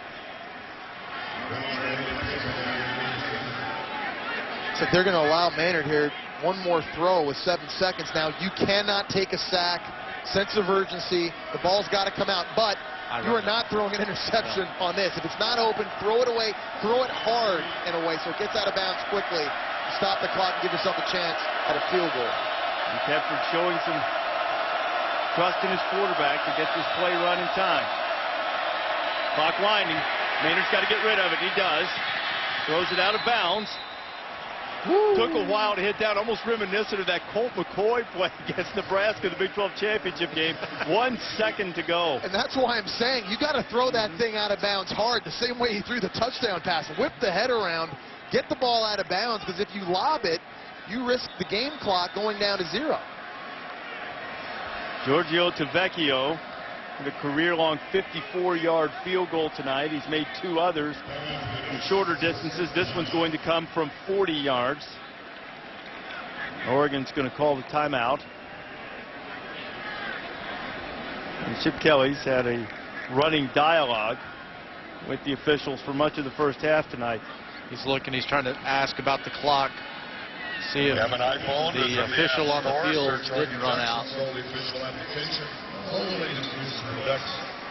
Chip saying, you know I'm at home. 18-game home winning streak. I need a home clock, too. Reese Davis, Greg James, Jesse Palmer, Jen Brown, glad to be with you tonight on a Thursday night in the Pac-12. Cal trying to pull the stunner, 1 second away from halftime as the Bears have been able to hang in so far. 15-14 lead and a chance to tack on 3 more. I think there has been a substantial win for the first half of this game. A heavy underdog coming in here, not being overwhelmed, and their defense showing they can make plays. It's the defense that's been the difference, Greg, I think. After getting gashed a couple times early in the game on long runs, they've really shored it up, given the football back to their offense because of turnovers or turnovers on downs, and allowed them to do something with it here late in the half, generate some points. And we thought coming in, Reese, that maybe it was going to be the defense of Oregon that we were going to be talking about and the holes that they had to replace over there. But I got to tell you, I thought Oregon's defense has done a nice job of hanging in there this half when their offense could not make third down plays. Both teams have had trouble on third down, combined just 4 of 16. Each of them have converted twice. Cal 2 of 9. Oregon 2 of 7 on this particular third down play. Bears will line up for a 40-yard field goal attempt. After review of the clock, We took another look at the clock just to make sure that there was time on it. 1 second remains. Vecchio has made 4 field goals before in his career. Did it in 2009 against Arizona. This will be his 4th of the first half if he can put it through.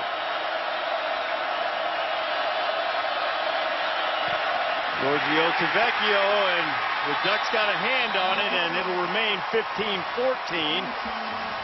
So a bit of a victory for Oregon on the final play of the first half as we check in with Jen Brown, who's with Chip Kelly. Thanks, Reese. Coach, a couple of big plays on offense, but not much success converting on third down. We saw that interception by Darren Thomas. How do you get more consistency out of your offense? We've got to get out of the penalty game. We're putting ourselves in a bad situation. Too many young long yardage situations for us to dig ourselves out of. So we got to go clean up what's going on in the penalty game when we come out and play second half. Defensive coordinator Nick Aliotti told us that your defense was still a work in progress. How would you assess their play so far tonight? They're doing a decent job. We haven't put them in great situations so far, so we just got to do a better job offensively instead of the penalty game. All right, thanks, Coach. Thanks. Reese? All right, Jen. So Chip Kelly won 18 straight here at home. Have the Ducks, but Cal coming in here is a huge underdog. The brother combination of Zach Maynard to Keenan Allen providing the go-ahead touchdown. The Bears up 1 at the half as we join Mark, Lou, and Wendy for the halftime report.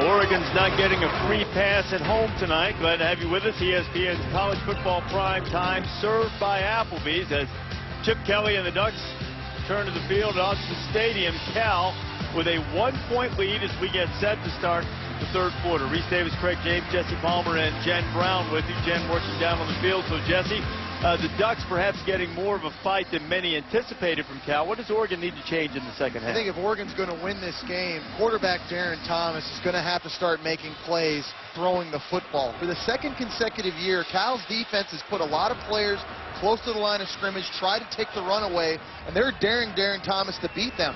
Against this man-to-man coverage, there are throws to be had, but his execution is going to have to go way up here in the second half. I think Cal needs to continue to frustrate and not allow the big explosive passes by Darren Thomas. The receiving core at Oregon, they're young, they're inexperienced, they're looking for someone to step up and do it. They've got to help. They got to help Darren Thomas to get that rhythm. But, man, I thought Cal did a great job of just their defense on third down, frustrating Oregon. Well, the nation's leading rusher, LaMichael James, 166 yards in the first half. That's 13 more than his average, but he actually gained 182. But Cal's done a good job getting in the backfield. He's lost 16, so the total 166 as we get underway to start the second half. Kickoff will drive DeAnthony Thomas into the end zone. He'll bring it out. Thomas, great speed, still on his feet. He gets up across the 30-yard line, and we saw plenty flags in the first half, and I think we have one in the opening kickoff of the second half.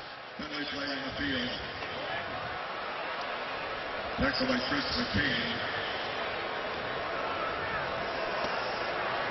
And again, Oregon is called for a hold. Second time that's happened on the kickoff return. Jack Folliard doing a little Marcel Marceau tonight with his mic. And let's take a look at our coaching adjustments brought to you by the Home Depot. Cal's defense, in terms of being sound, they're there. They're not getting wide enough, though. They're not respecting the speed and understanding the speed. They're losing containment. So here in the second half, I believe Cal's defense has to keep the play inside them, and they will this half have a lot more respect for that speed. Michael James, first carry of the second half. Picks up a couple out to the 15 as we go down on the field and check in with Jen Brown. Thanks, Reese. I caught up with Coach Jeff Tedford coming out of the tunnel there, out of the half. He said, you know, I like the way that my team has been running the ball. They've been doing it quite well, but our defense really needs to not give up those big plays. We need to contain Oregon's run. He said, look, we need to utilize the game clock because this is going to come down to a fourth quarter game. Cal will take their chances, Jen, if they can hang in there in this fourth quarter game. And Michael almost popped free for a moment. He stopped just short of the 20-yard line. It's going to be a long 2 on third down. One thing we heard Chip Kelly say when he was speaking to Jen before the half, they got to play smarter with the penalties. Oregon plays fast, and James will pick up the first down, gets it 3 straight times, gets it to the 25. Trevor Guyton on the stop. It's an offense that averages over 530 yards per game, but that doesn't mean they can put themselves behind the 8 ball, put themselves in third and long situations. A penalty now to start the second half, back them up even further. Got to play smarter. I like the tempo. I think Oregon needs to find their rhythm. They have not had it in this game. Pick up the tempo and go do it. Back to James.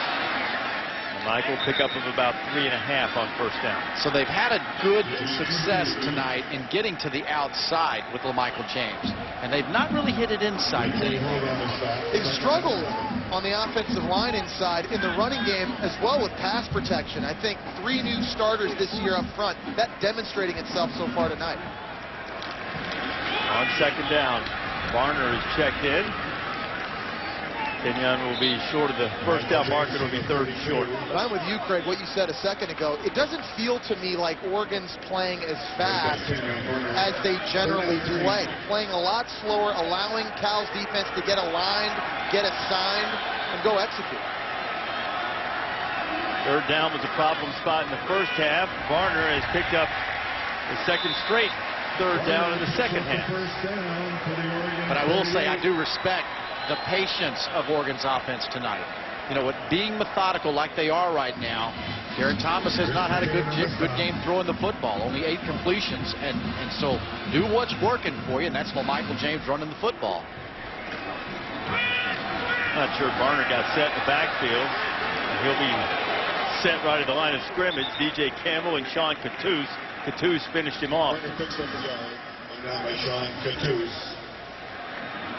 I think Cal's confidence coming into the game was high. What do y'all think it is right now coming out in the second half? Sky high. Yeah, I think it's through the roof. Got a lot of negative plays. Put Oregon in situations like this one. It's not a negative play, but only 1 yard on first down. Thomas taking a shot, looking for Huff. A lot of contact, and a pass interference call will be made against the freshman Stephen McClure. McClure was a top 5 cornerback coming out of high school. A heady player, defensive coordinator Clancy Pendergast told us. Smart again by Darren Thomas, understanding where his one-to-one matchup is. Yeah, that true freshman. When you get players out there that have a chance to make a play in open space, man-to-man. And that's it. That's it, Craig. Throw it up. Darren Thomas has to understand, if they're going to keep playing bump and run man-to-man, then we have to win outside, and I'm going to have to take chances and allow my playmakers, even though they're inexperienced, give them an opportunity to make plays.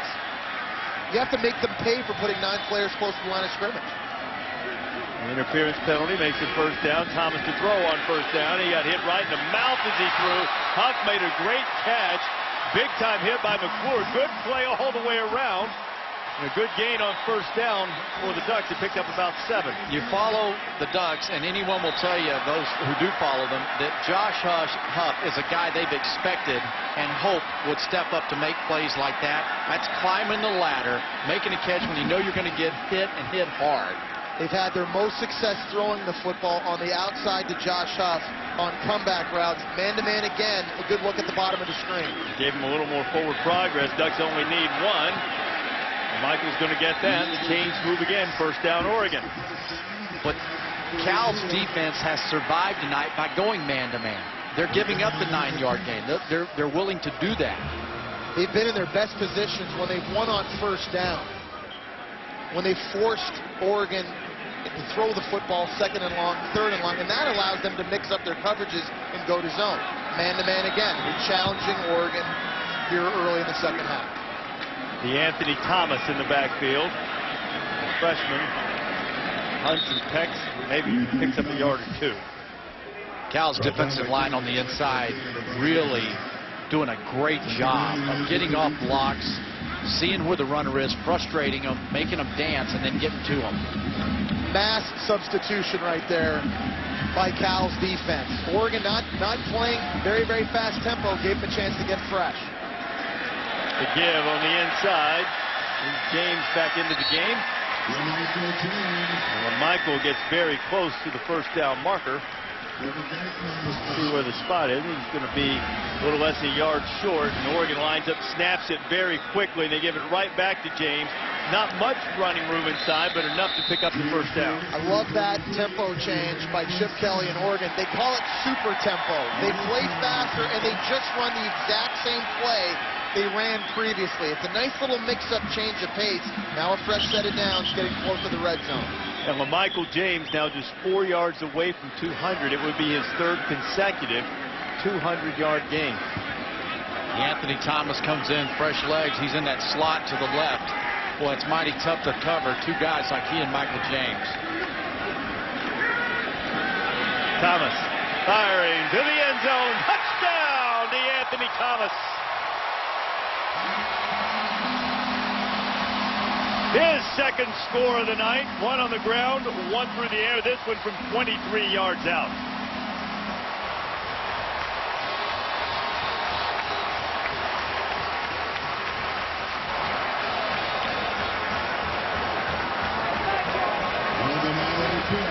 A lengthy drive by Oregon standards. Took 5 minutes and a second off the clock. 13 plays, 88 yards.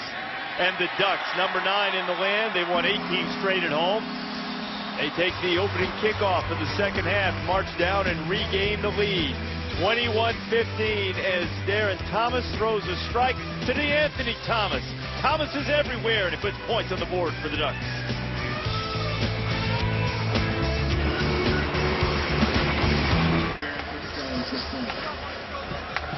That'll work out your neck pretty good, holding up the Big O all night. Duck caller in the middle, and the Ducks calling their offense to get a touchdown in the 3rd quarter. All right, let's look at the middle. That's a free safety. Looking to the middle of the backfield. They're respecting the run. They're going man on the outside. What I didn't know that DeAnthony Thomas could do was catch the ball in the big space down the field. That's impressive. The freshman, the late switch of a commitment from USC to Oregon, has 2 touchdowns tonight. The Ducks have regained the lead.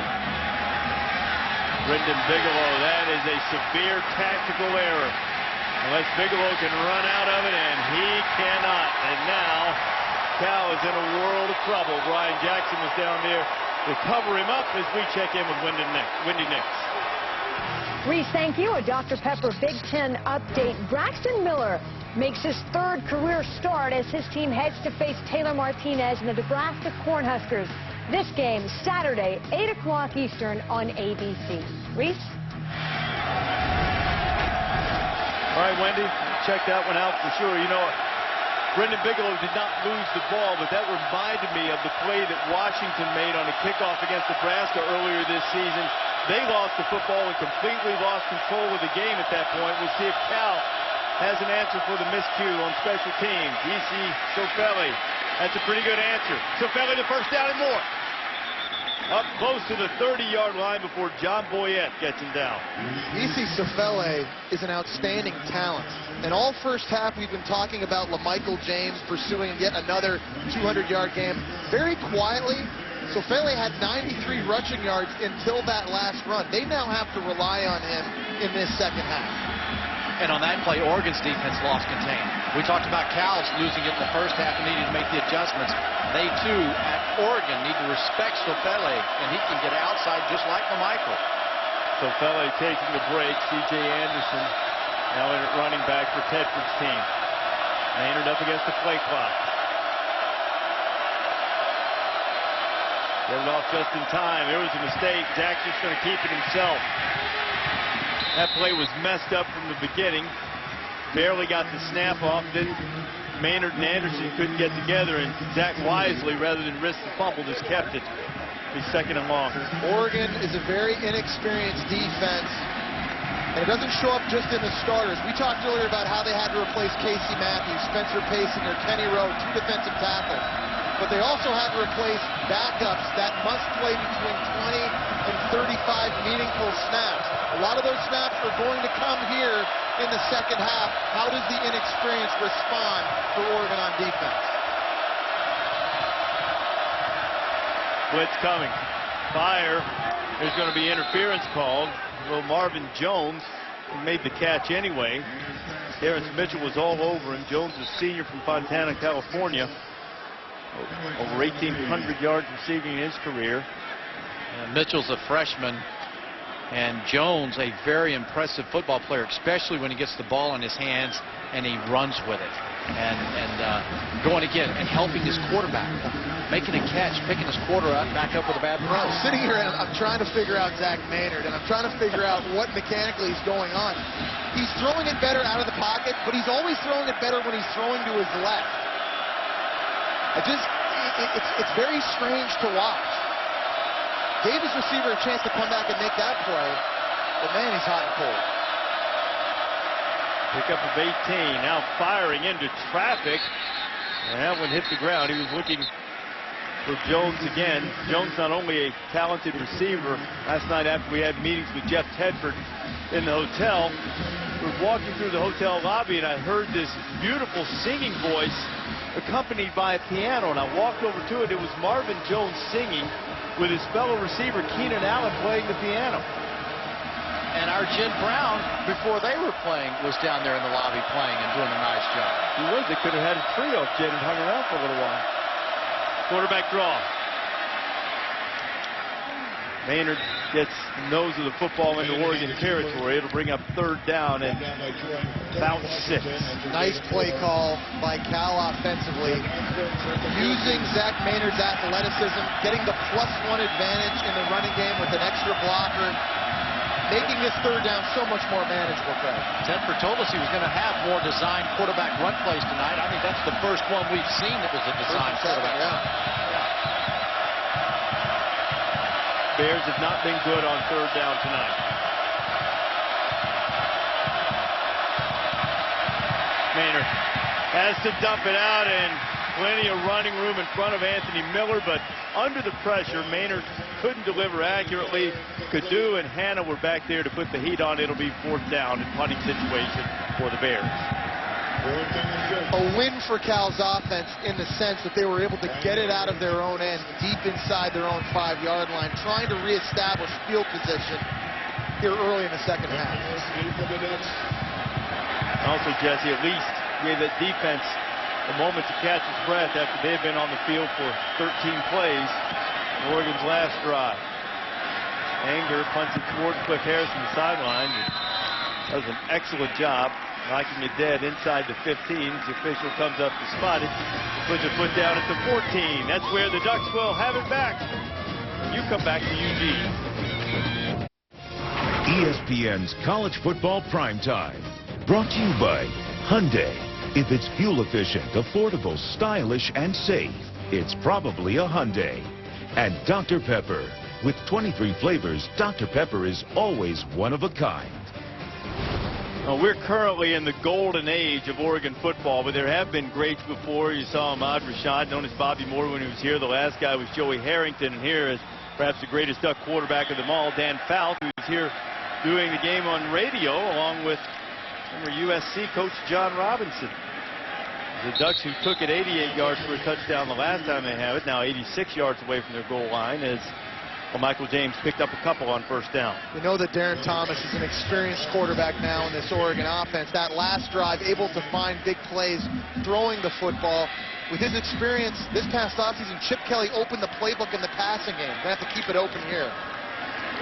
Well, Michael James, with that carry, is still on his feet, picked up the first down, got across the 30, and for the third straight game, the nation's leading rusher is over 200.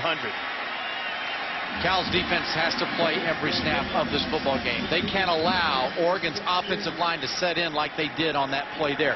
They have been giving up the big plays to the outside. They can't afford to allow that to happen between the tackles. 3 straight 200-yard games for Michael James. The FBS record is 5. Kenyon Barner may get the rest of them on this drive.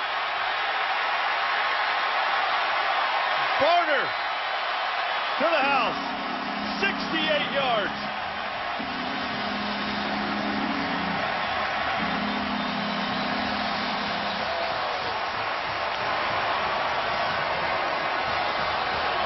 One time, Oregon methodical, took it down the field 88 yards in 13 plays. This time, the quick strike of Kenyon Barner going 68 yards. 3 plays, less than a minute it took them. 27-15, and now halfway through the third, Chip Kelly is going to go for 2, it appears, and try to make the margin 14.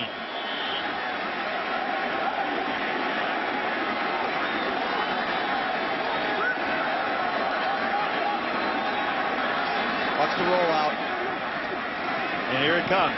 Pressure from behind, the throw wide open. DeAnthony Thomas has it, and Oregon is up by 14. And DeAnthony Thomas, with hands like that, you know how impressive that guy is? He can run the football. Woo! Why Snoop Dogg gives you your own nickname. What was it again? Black Mamba.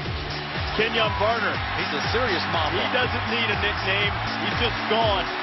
68 yards. The Ducks have moved up by 14. This telecast available in 3D on ESPN 3D, brought to you by Sony. Fans here at the Bud Light viewing party in Eugene, experiencing the latest in technology firsthand. We have a 3D monitor up here in the booth tonight, simulcast on ESPN and ESPN 3D. And 2 hard-working crews out there, Duck with the 3D glasses, give you all the latest look. Sports are spectacular in 3D, and you saw Kenyon Barner from 68 yards into your living room in 3D. Saw an HD 2. Seen Oregon score 15 points quickly in the third quarter to move out to a 2-touchdown lead on Cal. Kickoff coming. This time it's Coleman Edmond. Edmond, the football in the inside hand where all the traffic was coming towards him, but holds on to it, and Cal will start just short of the 25. This last touchdown, Cal very soft here at the point of attack. You see there's a tight end, Colt Waiherla, that gets a big push into the second level, and right guard Mark Asper ran around to get a kickout block on an awaiting linebacker that didn't meet him at the line of scrimmage. And that's got to be disappointing for you as a defense, considering they had been playing so physical up to that play. Just had said, you can't allow Oregon's offensive line to get smash-mouth with you. And, man, that was receiving. That was the first time we've seen in this ball game a Cal team that wasn't playing on their toes. Zach Maynard fires quickly to Anthony Miller, the tight end. Catch for a short game. You wonder just how patient Cal is willing to be now on offense, considering that Oregon scored 2 quick touchdowns on their offense here to start the second half. The sense of urgency goes up. You're now down 14 points. You're going to have to get into this end zone quick. I think Issei Sofele, the running back, has got to be the safeguard for these players. They cannot depend on Zach Maynard throwing the football. That will not be, hasn't been accurate to this point in the game. Plenty of time for Maynard. He's looking for his brother, Keenan Allen. Tried to give him a chance. Over there on the coverage was Troy Hill. It'll be third down. Not a stretch to say, guys, this will be the biggest third down of the night for Cal if they want to try to stay in this game. At least up to this point. Don't you get the feeling, though, that Oregon is beginning to feel it again? That rhythm we were talking about missing in this game so far? Yeah, Greg, and the worst part is this crowd's alive again. When people think it's the loudest stadium in college football, here they put themselves in a passing situation, expecting a junk look from this Oregon defense. We're rushing into traffic. It is knocked free for just a moment. Keenan Allen had it. It was knocked away. 3 and out for the Bear offense, and Cal's in trouble with 5:40 to go here in the third quarter. Oh, man, Nick Aliotti's defense. The three of us, we were talking at dinner last night about coaches that you'd like to play for one day if you ever played again. Nick Aliotti is one of them. You respect him, you like him, the players love him. He knows how to find them and to motivate them. And Eddie Pleasant is the one guy who he took under his wing and motivated Pleasant to make him a better player. There is Nick, longtime defensive coordinator here. He's done a terrific job. Rugby punt from Anger. Cliff Harris. Cliff thought about it, wanted to back away, but the ball just kept coming to him, saying, take me, take me. Give your coach a heart attack. Remember, 4 punt return touchdowns a year ago. He also fumbled 4 punts a year ago. It's decisions like this. Peter, stay away from the football. And sometimes talents just can't help himself. He got hit, his mouthpiece came flying out. See that? And it went in the jersey and down the pads of another player. Oh, man. Somebody's going to find it. They're not going to want to keep it as a souvenir. It won't taste good when he puts it back in. All right, get physical again now if you're Cal up front. Don't back off. I think I'd do that. Darren Thomas. Kept it. Thomas inside the 40. Nudged out of bounds by DJ Campbell in Oregon with a big third quarter pickup at 25 for the quarterback. Jeff Tedford needs to get his defense back over on the sidelines and remind them that they have to play discipline. Smart read by Darren Thomas, the true freshman Chris McCain at linebacker coming crashing down the line of scrimmage for the running back. Smart play by Thomas. Haven't seen him run it tonight, but keeping his head in the game.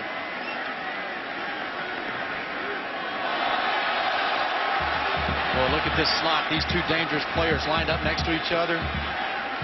Huff, Thomas, and only 2 guys in front of them. One of those guys would get open.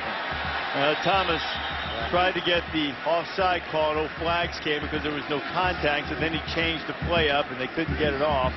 They'll have to burn a timeout. So Oregon with a 1st and 10 at the 36-yard line of Cal, trying to score for the 3rd time here in the 3rd quarter. College football continues on Saturday. Plenty of games coming on the ESPN network. Prime time Saturday night. Auburn, after that big win at South Carolina, they went to the Hogs place to take on Arkansas. Arkansas after the comeback victory against Texas A&M. Georgia and Tennessee on ESPN2. Number 2 Alabama on the U against Vanderbilt, and Ohio State, Nebraska on ABC. Very curious to watch Arkansas's defense in this matchup against Auburn. The last 2 opponents Arkansas has played, they've been very soft against the run. Alabama had 200 yards. Texas A&M had over 320. But those are more conventional downhill. How does Arkansas do east-west against Michael Dyer and Ontario McCaleb? Derek Dooley looking for that first signature win at home. Tyler Bray, pretty good football team, and Georgia's going to have to be ready for that one. Well, Michael James. He's been ready tonight. Over 200 yards for the 3rd straight time. Pickup of close to 5 on 1st down. This has really now become a pick-your-poison dilemma for Cal's defense. They want to keep bodies close to the line of scrimmage to tackle LaMichael James, but now there are DBs on the perimeter one-on-one with guys that Craig's pointed out, DeAnthony Thomas, Josh Huff. They are again right here. Woo. Woo. James has it again. He stopped a couple of yards short of the first down. It'll be third. Chip Kelly just stands over there and he observes and he watches the defense. And we're seeing the same thing he's seeing, right? And he's sitting there. I'm setting this defense up for something big. James lowers his shoulder.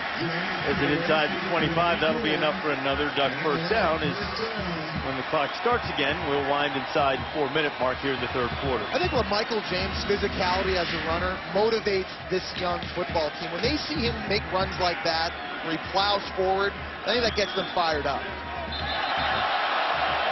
And they're going to pick up a free 5. Aaron Tipoti gave it right in the mustache to Hronis Grasu. Grasu to center.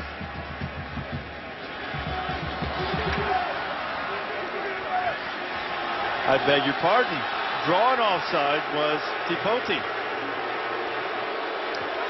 don't know how that was. He got drawn offside there. He was looking between his legs to see if Thomas wanted the ball. You can't see what he did with the football. He may have moved the football on the ground, which forced Tipoti to lunge forward, but I promise you he won't do it again. That's not fun.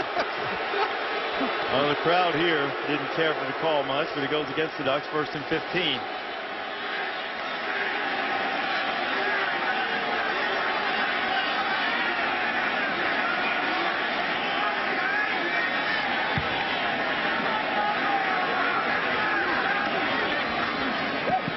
Thomas to throw. Not a man out there. There's going to be pass interference called. He was looking for Huff. Steve Williams grabbed a handful, it appeared, of those new retro-themed jerseys. It'll be another first down for the Ducks. Josh Huff and DeAnthony Thomas are both winning a lot now against bump and run coverage in the secondary.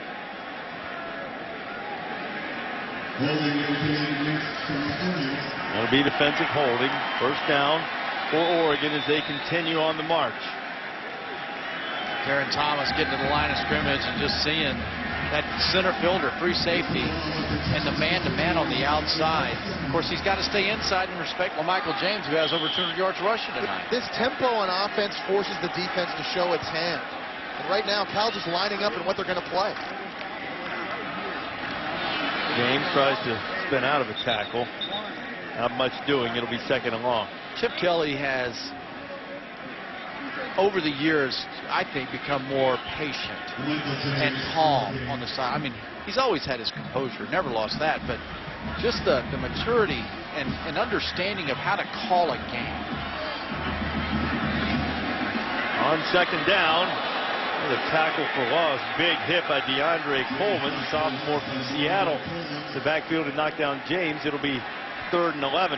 Michael James has been challenged by his running back coach, Gary Campbell, to be more aggressive when he runs. And what that means is stop wiggling so much, try to make everybody miss. Just put your foot in the ground, get north-south, get what you can get. For the last 3 weeks, James has been doing a much better job of that. Not that time.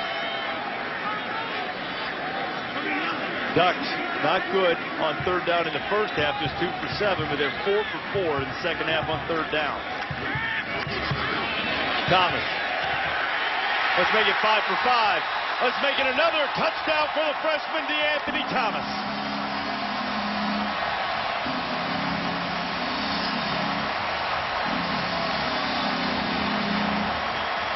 Pretty good night for the freshman. 2 touchdown catches, scored another one on the run, and Oregon has opened this one up 35 to 15. Most notable, the defensive line at Cal not anywhere near as aggressive as they played in the first half, and it's showing on the field. That fatigue or aggression? Both. Maldonado puts it through, and the Ducks had 14 at halftime. We're not yet to the end of the 3rd quarter, and they've got 36. 3 third-quarter possessions, 3 touchdowns. Now, they were going to have 1st and goal, even if Thomas had been called down. But worth another look. Do you think he got in? Ball crossed before the knee went down? The catch. All knees down there. I mean, all it has to do is cross the front of the plane, all it has to do is touch the front. I think he's in. I do, too. You know, now this is back-to-back weeks. We've seen a running back with receiver skills. Ray Graham at Pitt last week. Tonight seeing Anthony Thomas and what he can do. And it's not just Anthony Thomas. Chip Kelly finds these guys like Kenyon Barner and Josh Huff, other guys that have running back skills, but can line up on the perimeter of the field and run routes precisely. And it's really such a difference. Wow. Jesse, I remember a couple of times I had an outside responsibility to run routes down the field. As a running back, your eyes are bouncing. You're not used to catching balls running down the field. It's a different skill set that the receivers possess. Just takes experience. He's doing it awfully well in the early part of his career.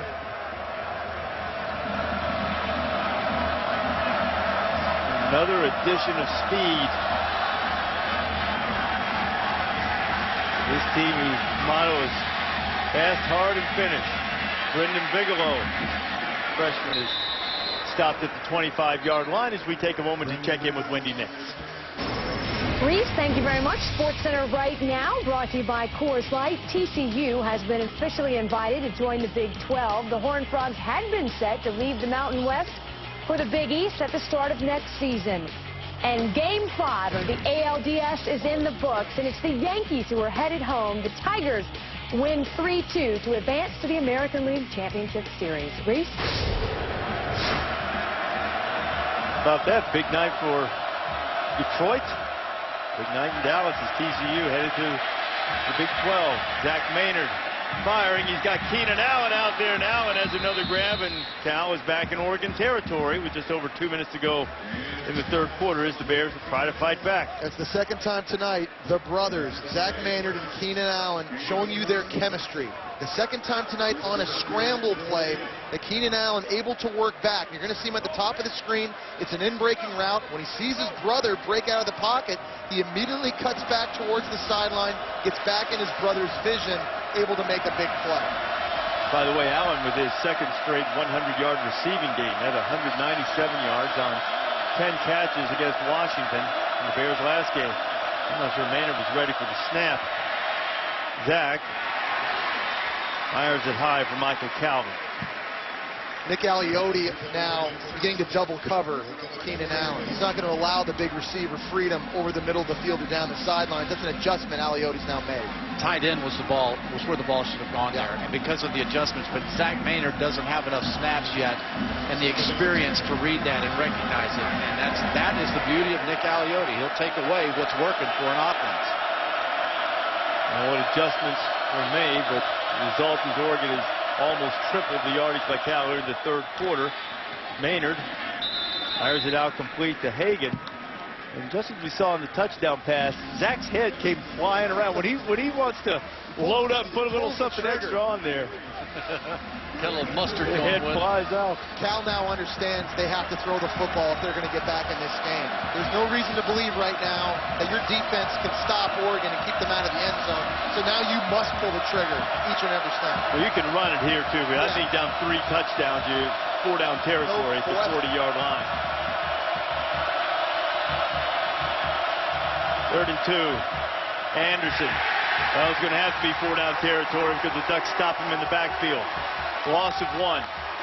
You can attempt to run it. Right. But now you've got this Oregon defense that is coming hard off the corners. And if you're upstairs and you see that, offensive coordinators, they see this, you got to take advantage of some kind of counter motion, getting away from that to take them away from that aggression. I'm thinking about 2 things right now if I was Jeff Tedford.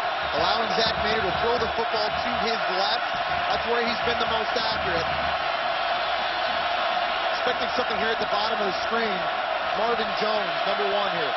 Keenan Allen at the bottom. Keenan Allen on the left. Yeah, he's under there. He's open. Pressure. Got to get rid of it. He's got Marvin Jones on the right, but Marvin was out of bounds, and the Ducks will take over.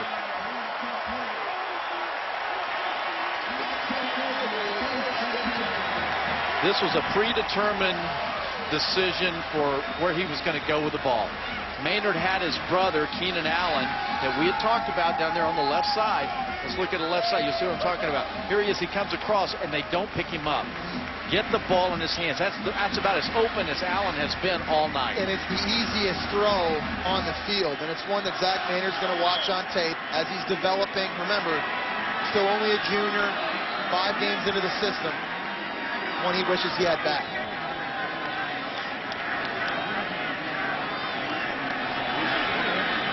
Now the Ducks have the ball back. 3 possessions, 3 touchdowns in the third quarter. 8 seconds remaining in this quarter. Thomas right down the middle. He's got his man. And guess who? DeAnthony Thomas. What a night the freshman is having, and what a way to finish off a dominant third quarter for the Ducks. A 41-yard pitch and catch. DT to DT, and Oregon with the big lead.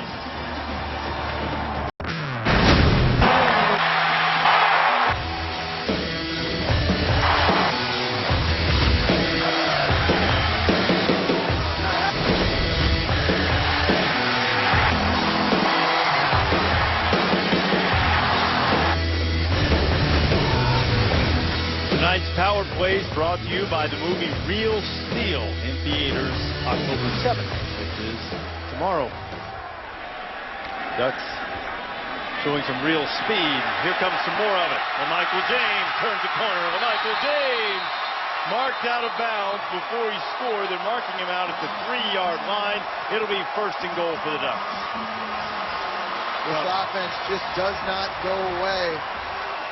Cal defensively staying in the same look, but again, you see green jerseys on the perimeter of the field, shielding defenders, allowing LaMichael James the edge, maybe the fastest running back in college football. He did step out. Jeff Demps might have something to say about that, my friend. Ooh. Yeah, I'm trying to think of some names. There's some guys who I'd love to see line up. Yeah, no question. Football speed versus track speed. Big difference. Fair, very fair point. Well, Michael runs track too, by the way. But you know what? This goes back to their opening game against LSU, when LSU's defense was running and catching him. That, to me, when you start evaluating, comparing teams, that's what, in my mind, makes LSU stand out so much. Their defensive speed to be able to go run down LaMichael.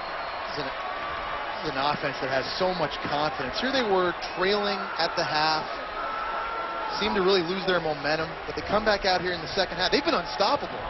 Every drive they've had it, they've scored. I tell you my opinion of that. He's clearly out of bounds. You see it all the time where an inferior underdog goes in and they give a valiant effort for 30 minutes.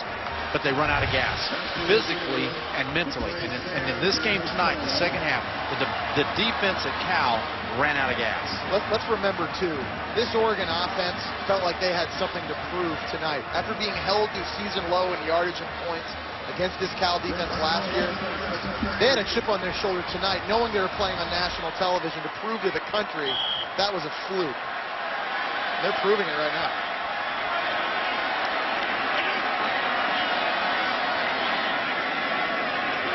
Cal missing some stars from that defensive unit that did such a great job a year ago. This version of the Bears being cut up in the third quarter. James. Don't get the touchdown. Ball was loose, but they're calling it down. Official from the near side coming over. Mustafa Jalil stripped it free, and LaMichael still on the ground now, holding his elbow and wrist. Wow. We saw James earlier tonight in a pile. Apparently hurt a leg, and now that arm's a problem, we take another look at it, guys. Well, it's getting stripped, and oh boy! Wow! And you see how LaMichael landing on that arm, and we hadn't seen that before. And what a terrible turn of events for the nation's leading rusher, who's had such a sensational night. You see his friend, best friend, Kenyon Barner, number 24, out there holding his hand. It brings to mind when Barner took a big hit at Washington State and to be carried off the field, that James was in tears. Now Barner out to tend to his friend who landed awkwardly on that arm, and boy, you don't want to see that happen to anybody, but you certainly don't want to see it to a guy who's had such a sensational night tonight as LaMichael James has. The crowd is in shock right now because they just showed the replay on the Jumbotron. Everyone had a chance to get a look at that.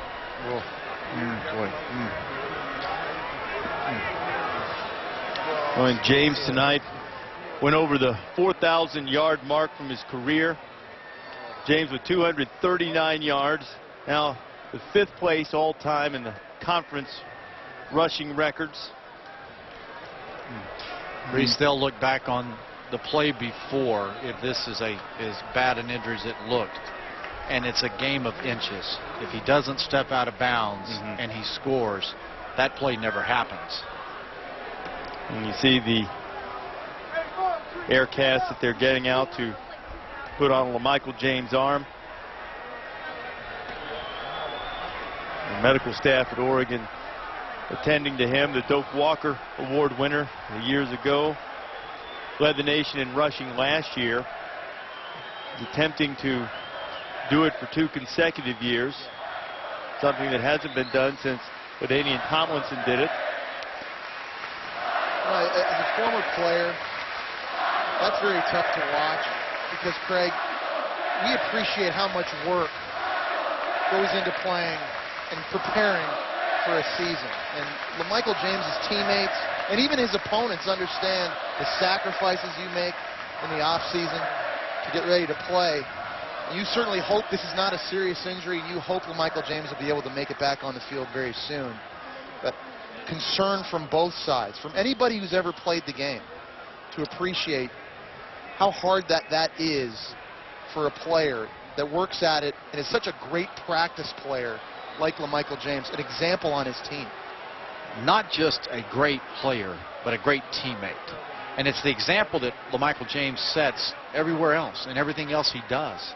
That's what is so valuable. And, you know, it's just a dead quiet here. The stadium appreciates the 4,000-plus career rushing yard guy. Has overcome a lot to do what he is doing. And it's a bummer, but it is part of football. Getting a well-deserved hand.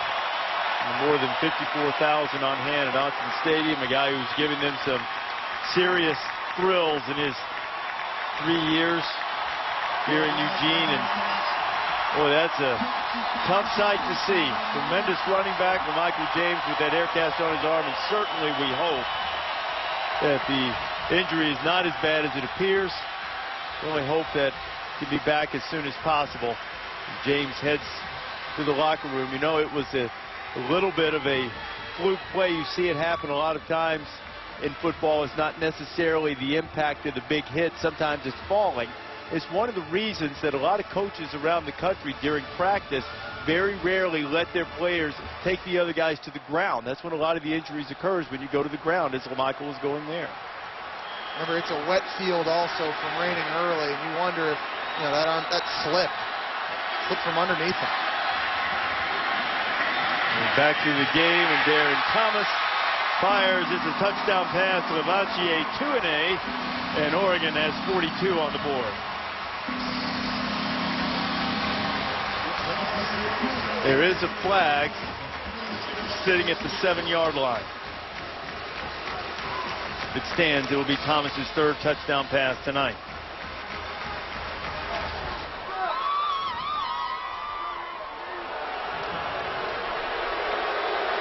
Okay, so the touchdown is good. The personal foul occurring after the play was over. Named on left guard Carson York. Some extracurricular activity after that play. York is a young man who started his football career after his soccer career came to an end at the age of 6 when he was given a red card for rough play. So Carson is not a stranger to mixing it up. Tough guy, too. Won a shot put championship in high school with a torn labrum in his shoulder. 6'5", 292. He'd have been a good goalie. Covered up. And Maldonado, who was leaning just a little bit as the snap came, but the extra point is true, and Oregon has blown this thing wide open. 43-15. Ducks have the lead, but still lots of concern about LaMichael James. Well, Oregon wearing the duck on their shoulders, so the duck paying tribute to Chip Kelly, the profile Chip on the Ducks jersey. A little surprise in the latest fashion statement made by Oregon. 43-15. Ducks have the lead. College football continues on ESPN Friday night. Kellen Moore, Heisman Trophy candidate, taking on Fresno State. Fresno State, former rival of Boise State in the WAC. 9 o'clock Eastern time College football prime time, presented by Russell Athletic. Of course, Boise State has moved on to the Mountain West. The news in college football today, TCU is in the Mountain West at the moment, on their way to the Big East, it was presumed, now on its way to the Big 12. Big 21 is LaMichael James, who has 239 yards tonight and just left the field on the cart with an injury. And a pretty one to his arm. Kickoff to Brendan Bigelow. Bigelow gets up close to the 40-yard line, and prior to the injury, the nation's leading rusher was having a tremendous night. Yeah, he really took advantage early on, second play of the game, going the distance for the touchdown. He put a lot of pressure on Cal's defense and made them pay for the mistakes when they broke down in containment, and it really did, Jesse. I thought it opened up Darren Thomas, it opened up DeAnthony Thomas and the rest of the Oregon football team. I really think his running style, some physical runs, really uplifting a team that was down at halftime to give them a bit of a spark. As you look at this with his game tonight, surpassing Napoleon Kaufman for 5th all-time in the Pac-12 conference history, career rushing yards. See those names from there? Oh, man. Charles White, Marcus Allen, great Darren Nelson at Stanford, who had a great career in the NFL. Ken Simonton at cross-state rival Oregon State. Again, pretty good company for James. You know, you hope that LaMichael James is able to get back on the field quickly. That is a big loss for Oregon, considering he was the hottest running back right now in college football. 3 straight games of over 200 yards, and he was just getting going. It really changes the perception and the things that Oregon could do nationally as well as in the conference. Zach Maynard feeling some heat. That stays on his feet. Fires it out for a very short gain to Anthony Miller. We've seen a great performance. The flag comes in late. Things going on over along the sideline. Maybe Avery Patterson might have gotten in there for a late hit. If LaMichael James is indeed out for an extended period of time, Varner's back healthy. We've seen what DeAnthony Thomas can do. How do you think, how much does it impact Oregon's offense? What's the difference in having James and having Varner and Thomas back there? The most striking thing for me is that it's going to take DeAnthony Thomas away from that slot and have to have him in the backfield rotating with Kenyon Varner. I thought having Varner and LaMichael James in the backfield with DeAnthony at the slot was a real depth positive for Oregon's football. Well, Oregon can still be very explosive on offense. There are a lot of teams around the country that would love to have Kenyon Varner or DeAnthony Thomas as their starting tailback. Not saying you can replace a Heisman Trophy runner-up in the school's all-time leading rusher, but they can still generate lots of yards and points on offense. Maynard has it complete, finding his tight end Miller again.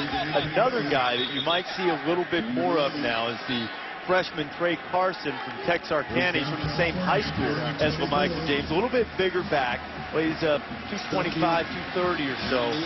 But a guy that they're high on here. They really haven't had that big-bodied back like a LeGarrette Blount since Blount left. But having DeAnthony Thomas at the slot and the ability that he showed tonight of going deep down the field and opening up the secondary, they want to try to keep that out there. Maynard looking for Marvin Jones.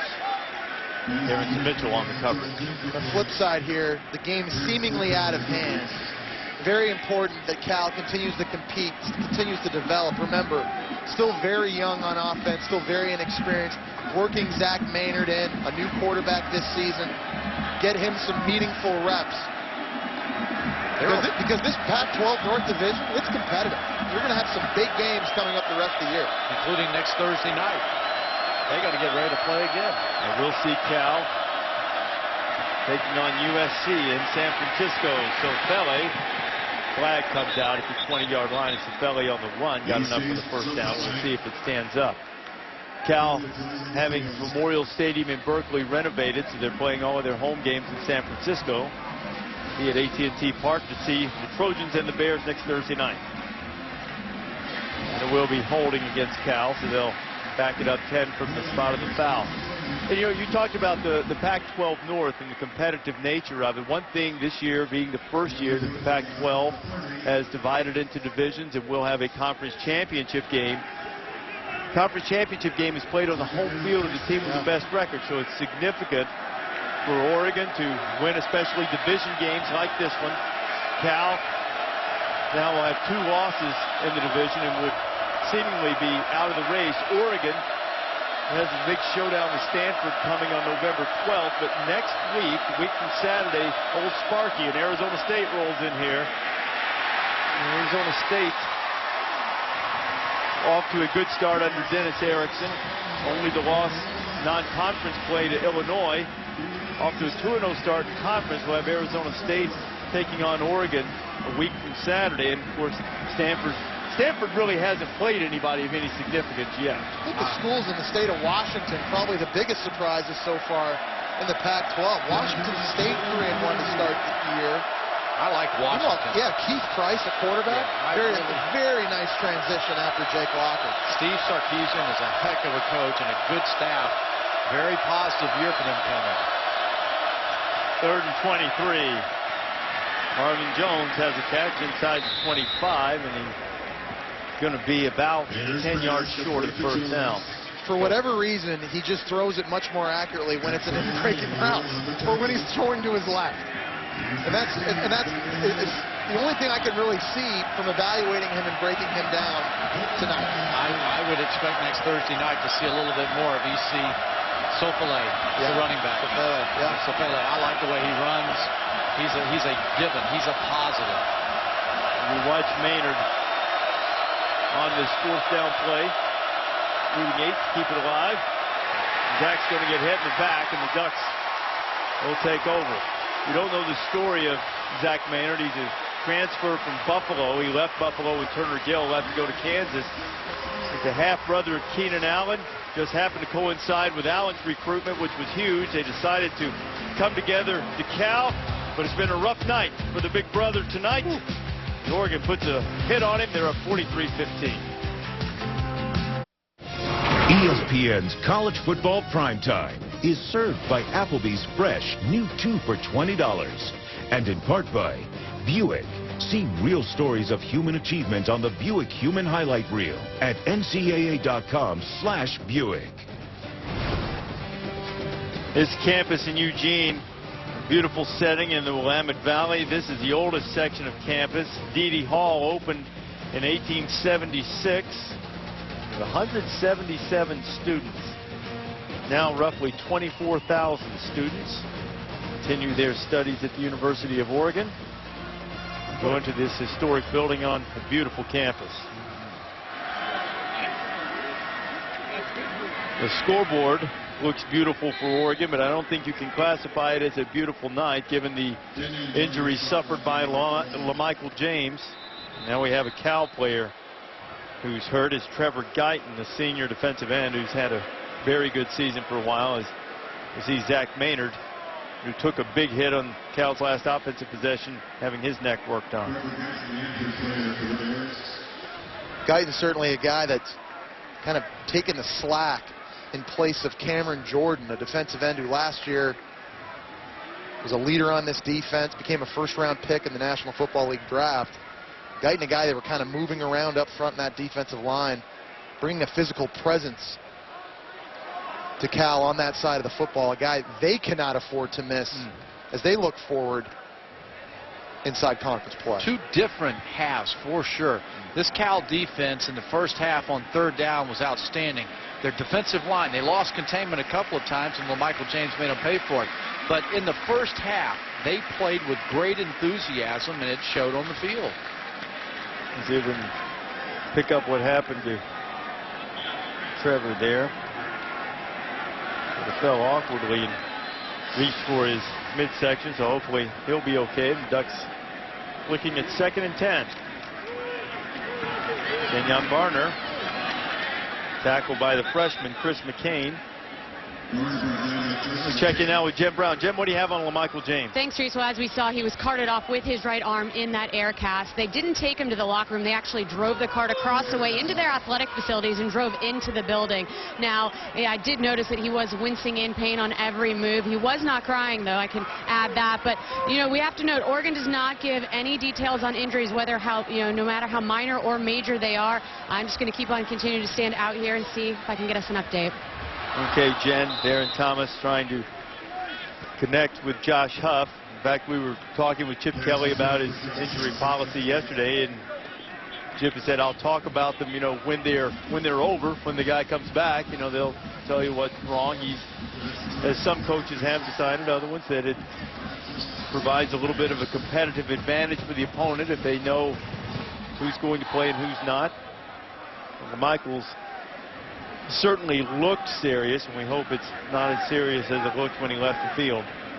Landed on his arm awkwardly, in case you're just joining us. After having a spectacular night, he'd run for 239 yards. Punt is still rolling. The Ducks will touch it dead at about the 32-yard line. Might get our first look at Cal's backup quarterback, Alan Bridgeford, when you come back.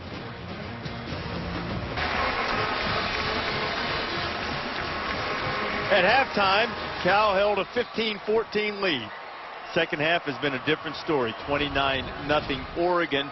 Cal starting quarterback Zach Maynard took a big sandwich hit from Boseko Lukumbu and also Dion Jordan.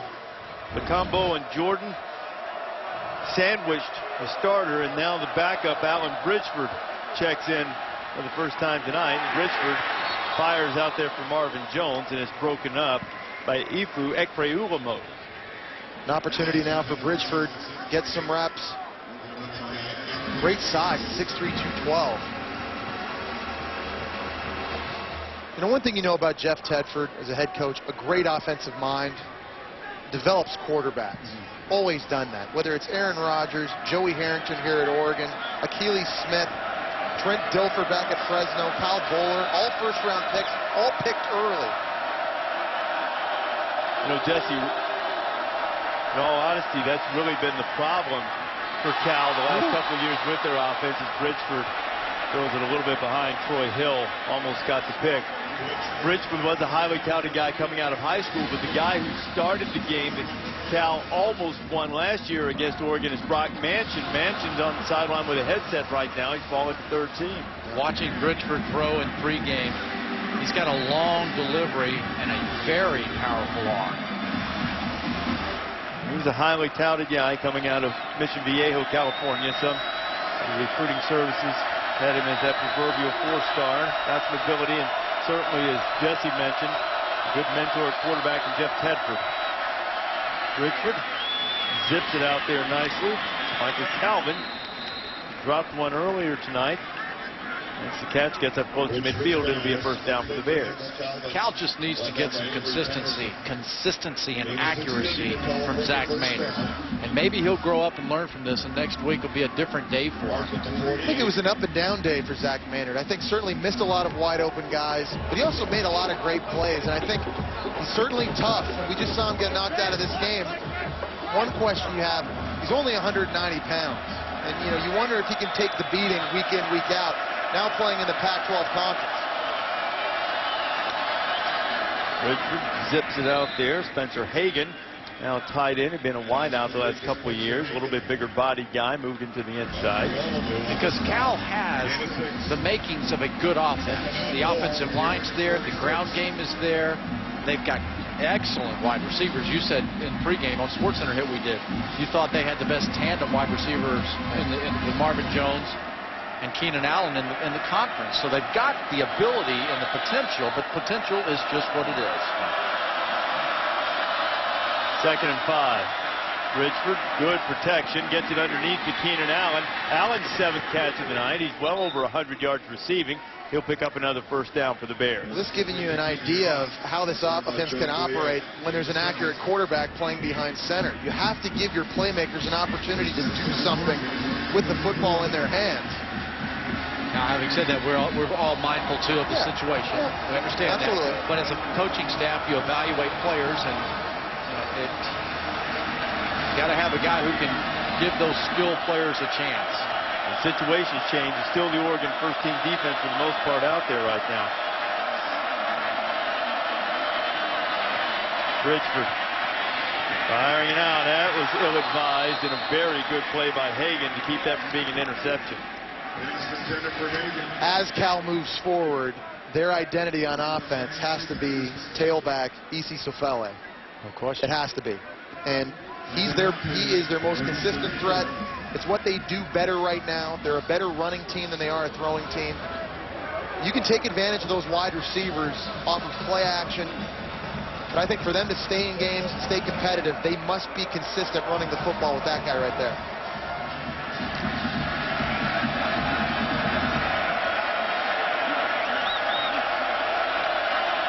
Play clock getting on top of Bridgeford.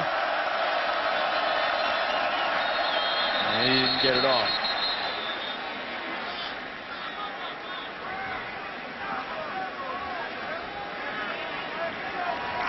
So it'll be 2nd and 15 after the 5-yard penalty for delay of game.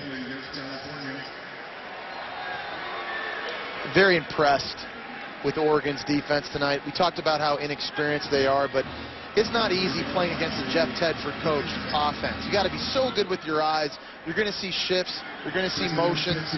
You know, one thing we haven't seen tonight that I thought we would was some trick plays from Jeff Tedford. Yep. But for the most part, really for the entire game, this Oregon defense has kept the football in front of them. They have not broken. Bridgeford taking a shot with Harris going for it, and then off the deflection, almost picked off by John Boyette. It'll be 3rd down. Well, this is a ball. This is a jump ball here, but following up, Jesse, on what you were talking about, this Oregon defense, Dan Fouts was in the booth with us before the game started. I was asking Dan about the Oregon football team, and he says, you know what, this defense, yeah, we've got to replace 4 out of the 6 top tacklers from last year, but he said this is a defense that just bends and bends. Nick Aliotti knows exactly what he has to do in a football game. And I don't think it will be the Achilles heel of this team this year. I think they will be a solid unit as they usually are. 3rd and 15. Bridgeford into triple coverage, and Keenan Allen caught it. Inside the 10, it'll be 1st and goal. Keenan Allen doing his best Calvin Johnson impersonation right here, Megatron. This is just triple coverage. Just throw it up to your best player on offense. That's a great Allow the analogy. 6'3", 205 sophomore to go up and get this. I was at the Cowboys game in Detroit last Sunday, and absolutely, Matt Stafford throws that ball up just like that right there. Calvin Johnson, there's nothing you can do about it. He's going to go catch the football. Allen has 8 catches, 160 yards. The Bears' lone touchdown of the night. Cal's got a chance to get another one. Bridgeford into double coverage this time, so his odds were better. Marvin Jones was the intended receiver. I think one of the reasons why Oregon is consistent is because they do week in, week out run a lot of similar looks. And Nick Aliotti calls them the 7 spokes on defense. They're going to change and do a couple wrinkles week in, week out, but they have 7 play calls that they'll run that these guys know in their sleep. That they know they can hang their hat on regardless of who they're playing each and every week, and it gives them confidence. It's a young and experienced group. Do you ever think Nick maybe didn't want to have to remember more than 7 things to call? Maybe. Why can't you have 10? Into traffic again. Bridgeford was looking for his tight end, Anthony Miller. It'll be 3rd and goal. So we await this 3rd and goal play. Let me ask you guys, early going so far, certainly Oregon has faced more tests than Stanford. Who's the best team in the Pac-12 North? Is it the Ducks or the Cardinals? Hard to say. I think it's Stanford, and they haven't played anybody yet. Arizona's been their toughest competition, but at the end of the day, the best pro prospect in college football touches the football each and every snap on offense. That game's going to be played on the farm in Stanford. Today, I like Stanford. I want to wait and hear and see what the prognosis is for LaMichael James before you answer that. If there's no LaMichael James, then I'd go with Stanford. And flags all over the place as Keenan Allen grabbed it with the official saying it was out of bounds. Let's see what the flags are. Most likely pass interference is what it looked like. Allen's had a big night. Statistically, a great catch on touchdown toss from his brother Zach Maynard. There's pass interference on the Ducks. Like the thought. Pretty easy call. Yeah. giving your big guy an opportunity in the corner of the end zone. He still almost makes that catch. Wow. It's some kind of grab. He was out of bounds clearly, but some kind of athleticism. You know, we were talking to He wants it again. Jeff Tedford and He wants it dialed up again. Jim Mahalchik about Keenan Allen. They said he just has a feel for it. They did it. Great hands. Could play several positions. Amazing story how he even got here to Cal. He had committed to Alabama. And when he found out his brother Zach Maynard was going to transfer, he took back his commitment and said, hey, I'll just go wherever you go. And that's why he's here. They're happy he is. Tedford certainly is as C.J. Anderson gets it. He's tripped up in the backfield. Well, he's even completed a pass to his brother. Yeah. He is multi-talented. He had the 90-yard reception against Washington. I mean, the guy is a big-time player. And you see that Bridgeford, when Bridgeford, a quarterback, gets it to him in his space, in his area, he's going to go up, and there's a pretty good chance he's going to catch it. Well, and he has two good receivers opposite him, in Marvin Jones and even Michael Calvin, two other guys that are 6'3". I mean, there are some weapons and some size, NFL size, on the perimeter of the field if you're Cal.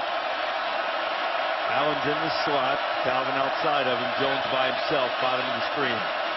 Bridgeford's looking up top, trying to get it to Calvin, coming back along the goal line. It'll be 3rd and goal. I really like watching Oregon's defense and their linebacker level on that play there. They went and defended the goal line. And then in the secondary, watch the linebacker level coming up, taking away the end balls. And then the play coming up from the secondary. I like that. That's a lot of people at home might be wondering why Cliff Harris hasn't been playing more in this game. On this drive, you've seen him break up 2 big passes. You've seen his playing time reduced this year because of inconsistencies. On and off the field. Yeah. With 6 interceptions last year, Bridgeford just gets ripped. He threw it. It'll be 4th and goal. Avery Patterson was coming on a safety blitz and got right in the young quarterback's face. Yeah, the big fella standing in there getting hit as he lets go of this thing. But, you know, Cliff Harris is just one of the several off-the-field matters that Chip Kelly has had to navigate through in his career here and done it remarkably well. The thing about Harris, coaches said it all last year, the word they always use is conform. They want him to conform more to the Oregon way. Of course, he had the off-the-field incident driving 118 miles an hour, suspended for the LSU game. Has yet to earn his starting job back. The Oregon defense comes up with a stand. Ekpre Olomu with the breakup on 4th down. Now there's a little skirmish inside the 10-yard line. I told you this was a little bit of a tension-filled game coming in, and now some frustration starting to boil over for the Bears as they're perhaps not appreciative of the celebratory manner in which the Ducks reacted to the stop. Yeah, this is a lot of frustration here by the Cal players, and just keeps going and makes the play there. That's Dominic Gallus, the center who was a wrestler in high school, performing the takedown and near pin of Taylor Hart. But it's Oregon who has Cal ready to tap out. Back here in Autzen Stadium, time for tonight's Wrangler 5-star player of the game. It is LaMichael James, the nation's leading rusher, had his 3rd straight 200-yard game. Clipped 4,000 for his career, but suffered what appeared to be a significant injury. Let's check in with Jen Brown. Thanks, Reese. Well, no real new news to update it. I can confirm that LaMichael is still in the athletic training facility. He has not been taken to the hospital or anything like that, but still no word on the extent of his injury, and I'll keep you guys updated if I hear more. Jen, thank you. We'll wish for the best, hope for the best for LaMichael as running back from LaMichael James' hometown, Trey Carson from Texarkana gets the carry. You know, we had dinner with Baron Batch last week when we were at Pittsburgh. He now plays for the Steelers. When he was at Texas Tech, he had a severe elbow injury. And I texted Baron during this deal, and the prognosis on him was 6 weeks, but he made it back in 10 days with a brace. The real key is whether or not they have to have surgery, or they can, if it's the elbow, which it looked like, they can put it back in place and strengthen those ligaments up. So you hope for the best that they can find a way to get him back on the field. Meantime, Carson, big fella, getting the carry, the freshman, will be a couple of yards short of the 1st down as we head toward 5 minutes to go here in the game. Well, if LaMichael James isn't able or is forced to miss some time here coming up. It's not just Kenyon Barner and DeAnthony Thomas that are going to have to pick up the slack. Darren Thomas is going to have to pick up the slack. Josh Huff, this offensive line, everybody on offense is going to have to play a little bit better, a little bit harder, do more to keep this offense at the tempo, at the level that it's accustomed to executing each and every week. They got great players. They can still be very explosive. There won't just be one guy playing running back making a difference. 552 yards tonight, and the Clippers season average of 533. Will be enough for the first down as Carson gets it across the line. Don't forget, Saturday, noon Eastern Time, 11 in the shadows, the Big Tex and the State Fair. It'll be the Red River rivalry, Oklahoma and Texas. Number 3 against number 11. Both teams coming into the game undefeated. College football presented by Buffalo Wild Wings at noon Eastern on ABC. Now, Texas has been on this revenge tour, beating teams that beat them last year. But UCLA and Iowa State, that's not Oklahoma. I think we're going to find out about Oklahoma. Are they a dominant team? LSU and Alabama have shown us this season that they can be and are dominant. Oklahoma, at the ranking they have, with the expectations they have on them, should come into this game against 2 freshman quarterbacks, Case McCoy and David Ash, and dominate. That's what I'm looking for. Texas has won 4 of the last 6 meetings. Curious to see new defensive coordinator Manny Diaz and what he's able to dial up against that tempo on offense from Oklahoma. Trying to bring the pain in that game. I'm curious to see if he can get guys lined up in time. It'll be interesting. All those weapons on Oklahoma's offense. Great matchup. I don't think Ryan Broyles has had a big breakout game against Texas yet, has he? I don't think so. I don't think so. What is it Manny likes to say? Nobody likes pain, but inflicting is a different matter. You want to talk about a couple of coordinators becoming stars.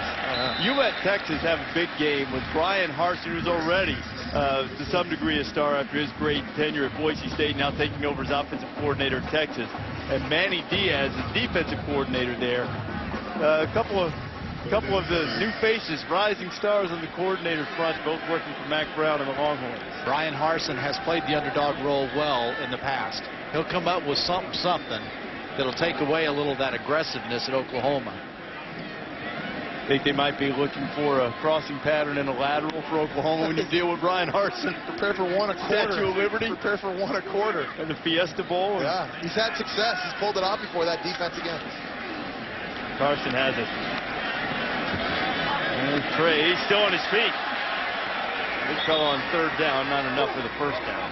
Chip Kelly is going to find out a lot about his football team here. They're very young. We've talked about they only have 10 scholarship seniors on this team. And one thing he was really concerned about was whether or not they could rebound from a national championship appearance. Would they have a hangover this year? He also wanted to find out, after losing in week 1 to LSU, how this young team would respond. Now he's going to find out how they respond if their best player and their Heisman Trophy candidate, LaMichael James, is forced to miss some time.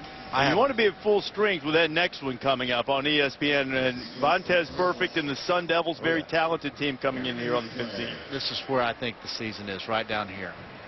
And that's where they have to have everything working together. I have zero doubt in my mind that Chip Kelly will have this team prepared if they don't have LaMichael James. And he's shown time and again. Darren Thomas. Let's go back now, not long ago, where we were all as fans trying to figure out who was going to be the quarterback. Nate Costa, Darren Thomas. He went with Darren Thomas. Right move. Time and again, someone else at Oregon has stepped up, and especially on this offense. Well, it's important to remember Kenyon Barner and DeAnthony Thomas both have already had big games on their resumes. They've made plays. That's not a question whether or not they can do it. Now the question will be, can they do it against the best competition inside the conference? Freshman Thomas over 100 yards receiving tonight. Barner 88 yards on the ground on just 10 carries. There's certainly plenty of capable weapons. Rice almost had that punt blocked. Marvin Jones will watch it roll out of bounds, and a minute 39 remaining as Cal will get it back one more time. After finishing 1st and 2nd this past weekend, Kurt Busch, Jimmy Johnson, they've reemerged. Championship contenders now, and they Their sights set squarely on the points leaders, Kevin Harvick and Carl Edwards, as the chase heads to the heartland of Kansas. The chase for the NASCAR Sprint Cup continues at Kansas. We'll start it on ESPN Sunday at 1 Eastern. It is presented by Chrysler. Here's how it is. Harvick, Edwards, Stewart just 9 points behind, as is Busch and Jimmy Johnson, the 5-time defending champion, still in the top 5 in the points chase. Alan Bridgeford almost got it picked off. Avery Patterson had his hands all over it. Jesse, young quarterback, is Bridgeford seeing what's going on out there? It's been a lot of traffic. Tell me about the process of developing that. Well, I think sometimes as a young guy, you want to come in, you want to make an impact on your coaching staff, on your teammates, want to make some plays. You just had success driving your offense down the field, putting you in scoring position. He's got the tools to make those throws, but you got to play within the system. If I were the receiver and you threw that to me, we'd be talking about it at lunch on the next day. Hey, Coach, I want one, but I don't want one into the safety. Well, Keenan Allen had another catch. Keenan gets across the 30-yard line. You know, speaking about it over lunch last night, celebrated Jesse's birthday. Yep. Hey. Just a day late. Jesse, enjoy this one. Of course, next year you hit the big 4-0. It's all downhill after that. He's close. He's hugging 40. 49, right? I feel like I'm 40. I feel like I'm 40 going on 33. That's right. Yeah. You're hugging 40. What was the name of that restaurant? Great place. That being Gianni's. There you go. Hey, what a feast we had last night. Oh, 10 course. Just had a birthday cake sent up here tonight. Carrot cake was good. You and I are going to be eating that on our drive back to Portland tonight. Again. A happy birthday. I tell you, if you're Cal now, you look at their schedule, 4 of their next 5 games are being played at quote-unquote home. And I say quote-unquote home because they're playing at AT&T Park while the Memorial Stadium gets renovated. But they now have an opportunity to kind of look at this next chunk in their schedule with home field advantage. They're playing against a very talented USC team on Thursday. We're looking forward to seeing that. It'll be a treat to call the game, AT&T Park. I've actually been there for football before with the East-West Shrine game. It is a unique setup. It'll be a great scene, certainly with Cal and USC playing there. Jeff Tedford pointing out last night, this will be the Bears' 5th game, and here at Autzen Stadium, the 5th different stadium they played in. They played a game in Candlestick Park early in the season as well. I look forward to seeing Matt Barkley. You bet. Robert Woods. Woo, Robert Woods. Man, Robert Woods, yeah.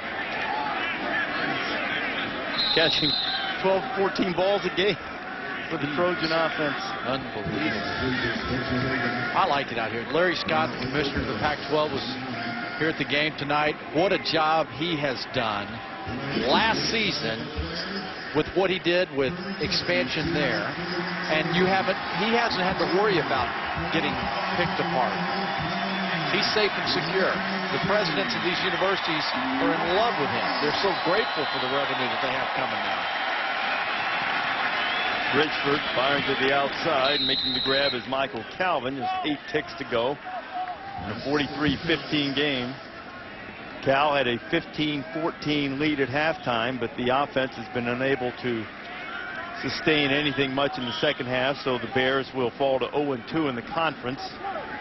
The victory they had over Colorado, now a Pac-12 member, does not count in the conference standings. It was previously scheduled before the expansion you were talking about. So the Bears will be looking for their first conference win in the Pac-12 this season when they take on USC next Thursday night.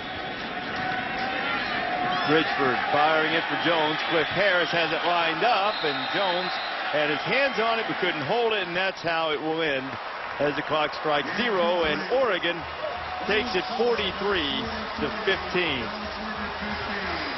Chip Kelly picking up the victory, now 26-5, 19-1 in Pac-12 play, of course dating back to Pac-10.